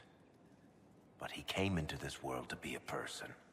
Let him be one. So, like, choosing a side here is kind of premature considering we don't really know what the problem is yet. It is, but it's more so just a heads up that you are about to make a really important choice soon and to start thinking about it. I guess BioWare predicted short attention spans early. This is not some fanciful story, child of the stone. We cannot change our nature by wishing. You don't think? However we deal with the problem, our next step is to track down whatever is interfering with the enchantment. Damn, I thought we put a stop to this lyrium smuggling operation, taking out the mine, the bandits, and the chantry smuggler. How the hell is this still in operation? I'm surprised you care about lyrium trades. Donald, aren't you all for lyrium addiction? I am all for it, but ever since we recruited the Templars, we have been in the lyrium trade ourselves. I don't need the competition. Jesus Christ. You killed me. What? I don't All right, that had to be horrifying from the Templars' perspective, because Cole did his invisibility hack on him and all of us, then appeared closer to him and choke-slammed him to the ground. Like, imagine walking into a stranger, then he just disappears and blinks closer to you just to take you down. Cole, you're supposed to rage bait other people, not succumb to the rage bait yourself. I don't even know the lore behind this nonsense, but I am more so looking at that Templar sideways, because how did you let a 100-pound spirit take you down like that? If he killed you, wouldn't you be dead? Cole, this man cannot have killed you. You are a spirit. You have not even possessed a body. A broken body, bloody, banged on the stone cell, guts gripping in the dark, dank. A captured apostate. They threw him into the dungeon in the spire at Val Royo. They forgot about him. He starved to death. I came through to help. And I couldn't. So I became him. Cole. If Cole was an apostate, that'd make the guy we just saw a Templar. Must have been. So, like, if Cole did kill this guy, he would straight up become a demon, like Justice did when he became Vengeance, right? Almost certainly, most likely a spirit of cruelty, if I had to guess. Here's a bit more context into Cole's demeanor here, based off the novel Asunder. Book yap incoming. I am just going to call the human counterpart Mage Cole, to save confusion. Cole doesn't just remember the Mage Cole dying, but he has all of his memories. The Mage Cole had a pretty terrible life. When his father found out he was a mage, he killed his mother for giving birth to a mage, then abused Mage Cole regularly until he decided to kill Mage Cole as well.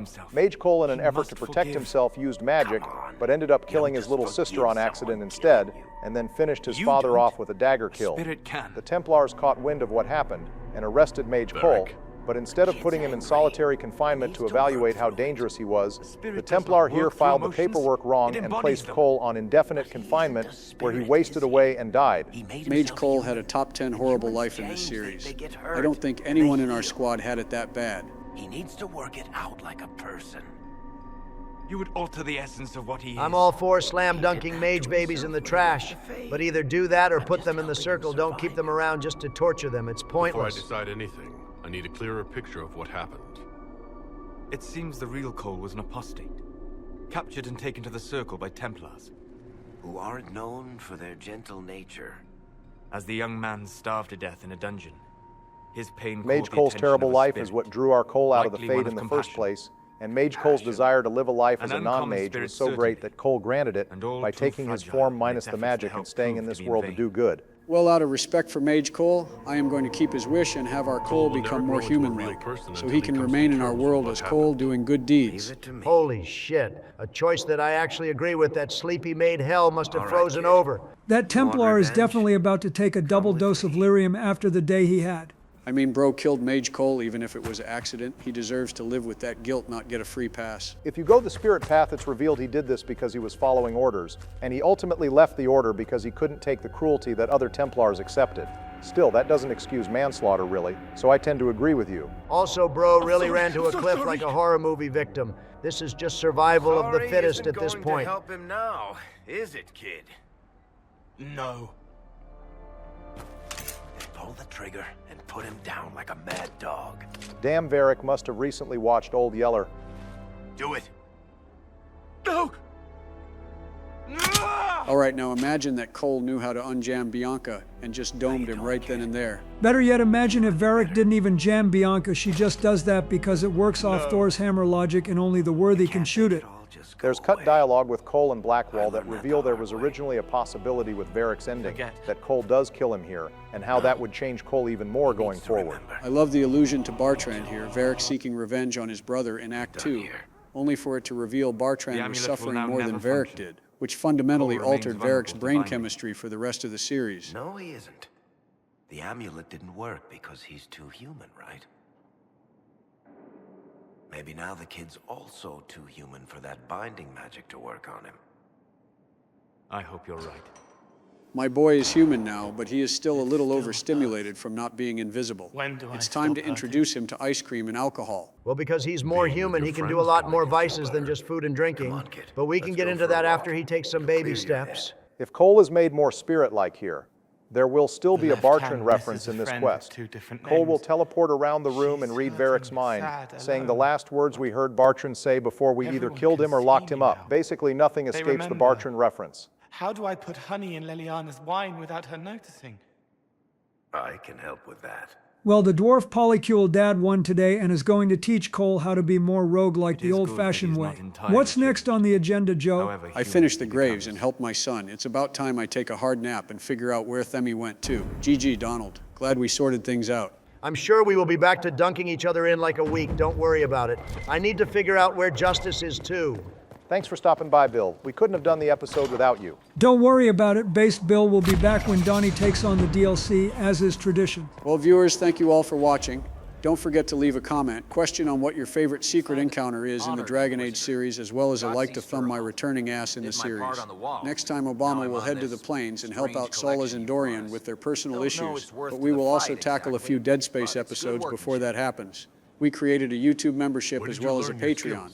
So if you want to support us in a more personal way, you can click the Join Channel button or click the Patreon in the subscription. Enjoy the content train. And for now, stay safe. Biden out.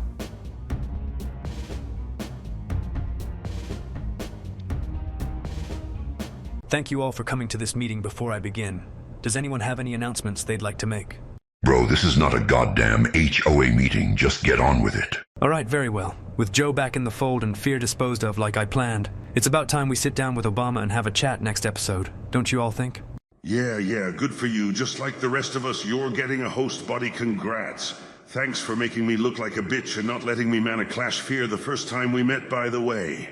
Well, it will all be worth it when me and Obama fuse and threats like fear will be a thing of the past.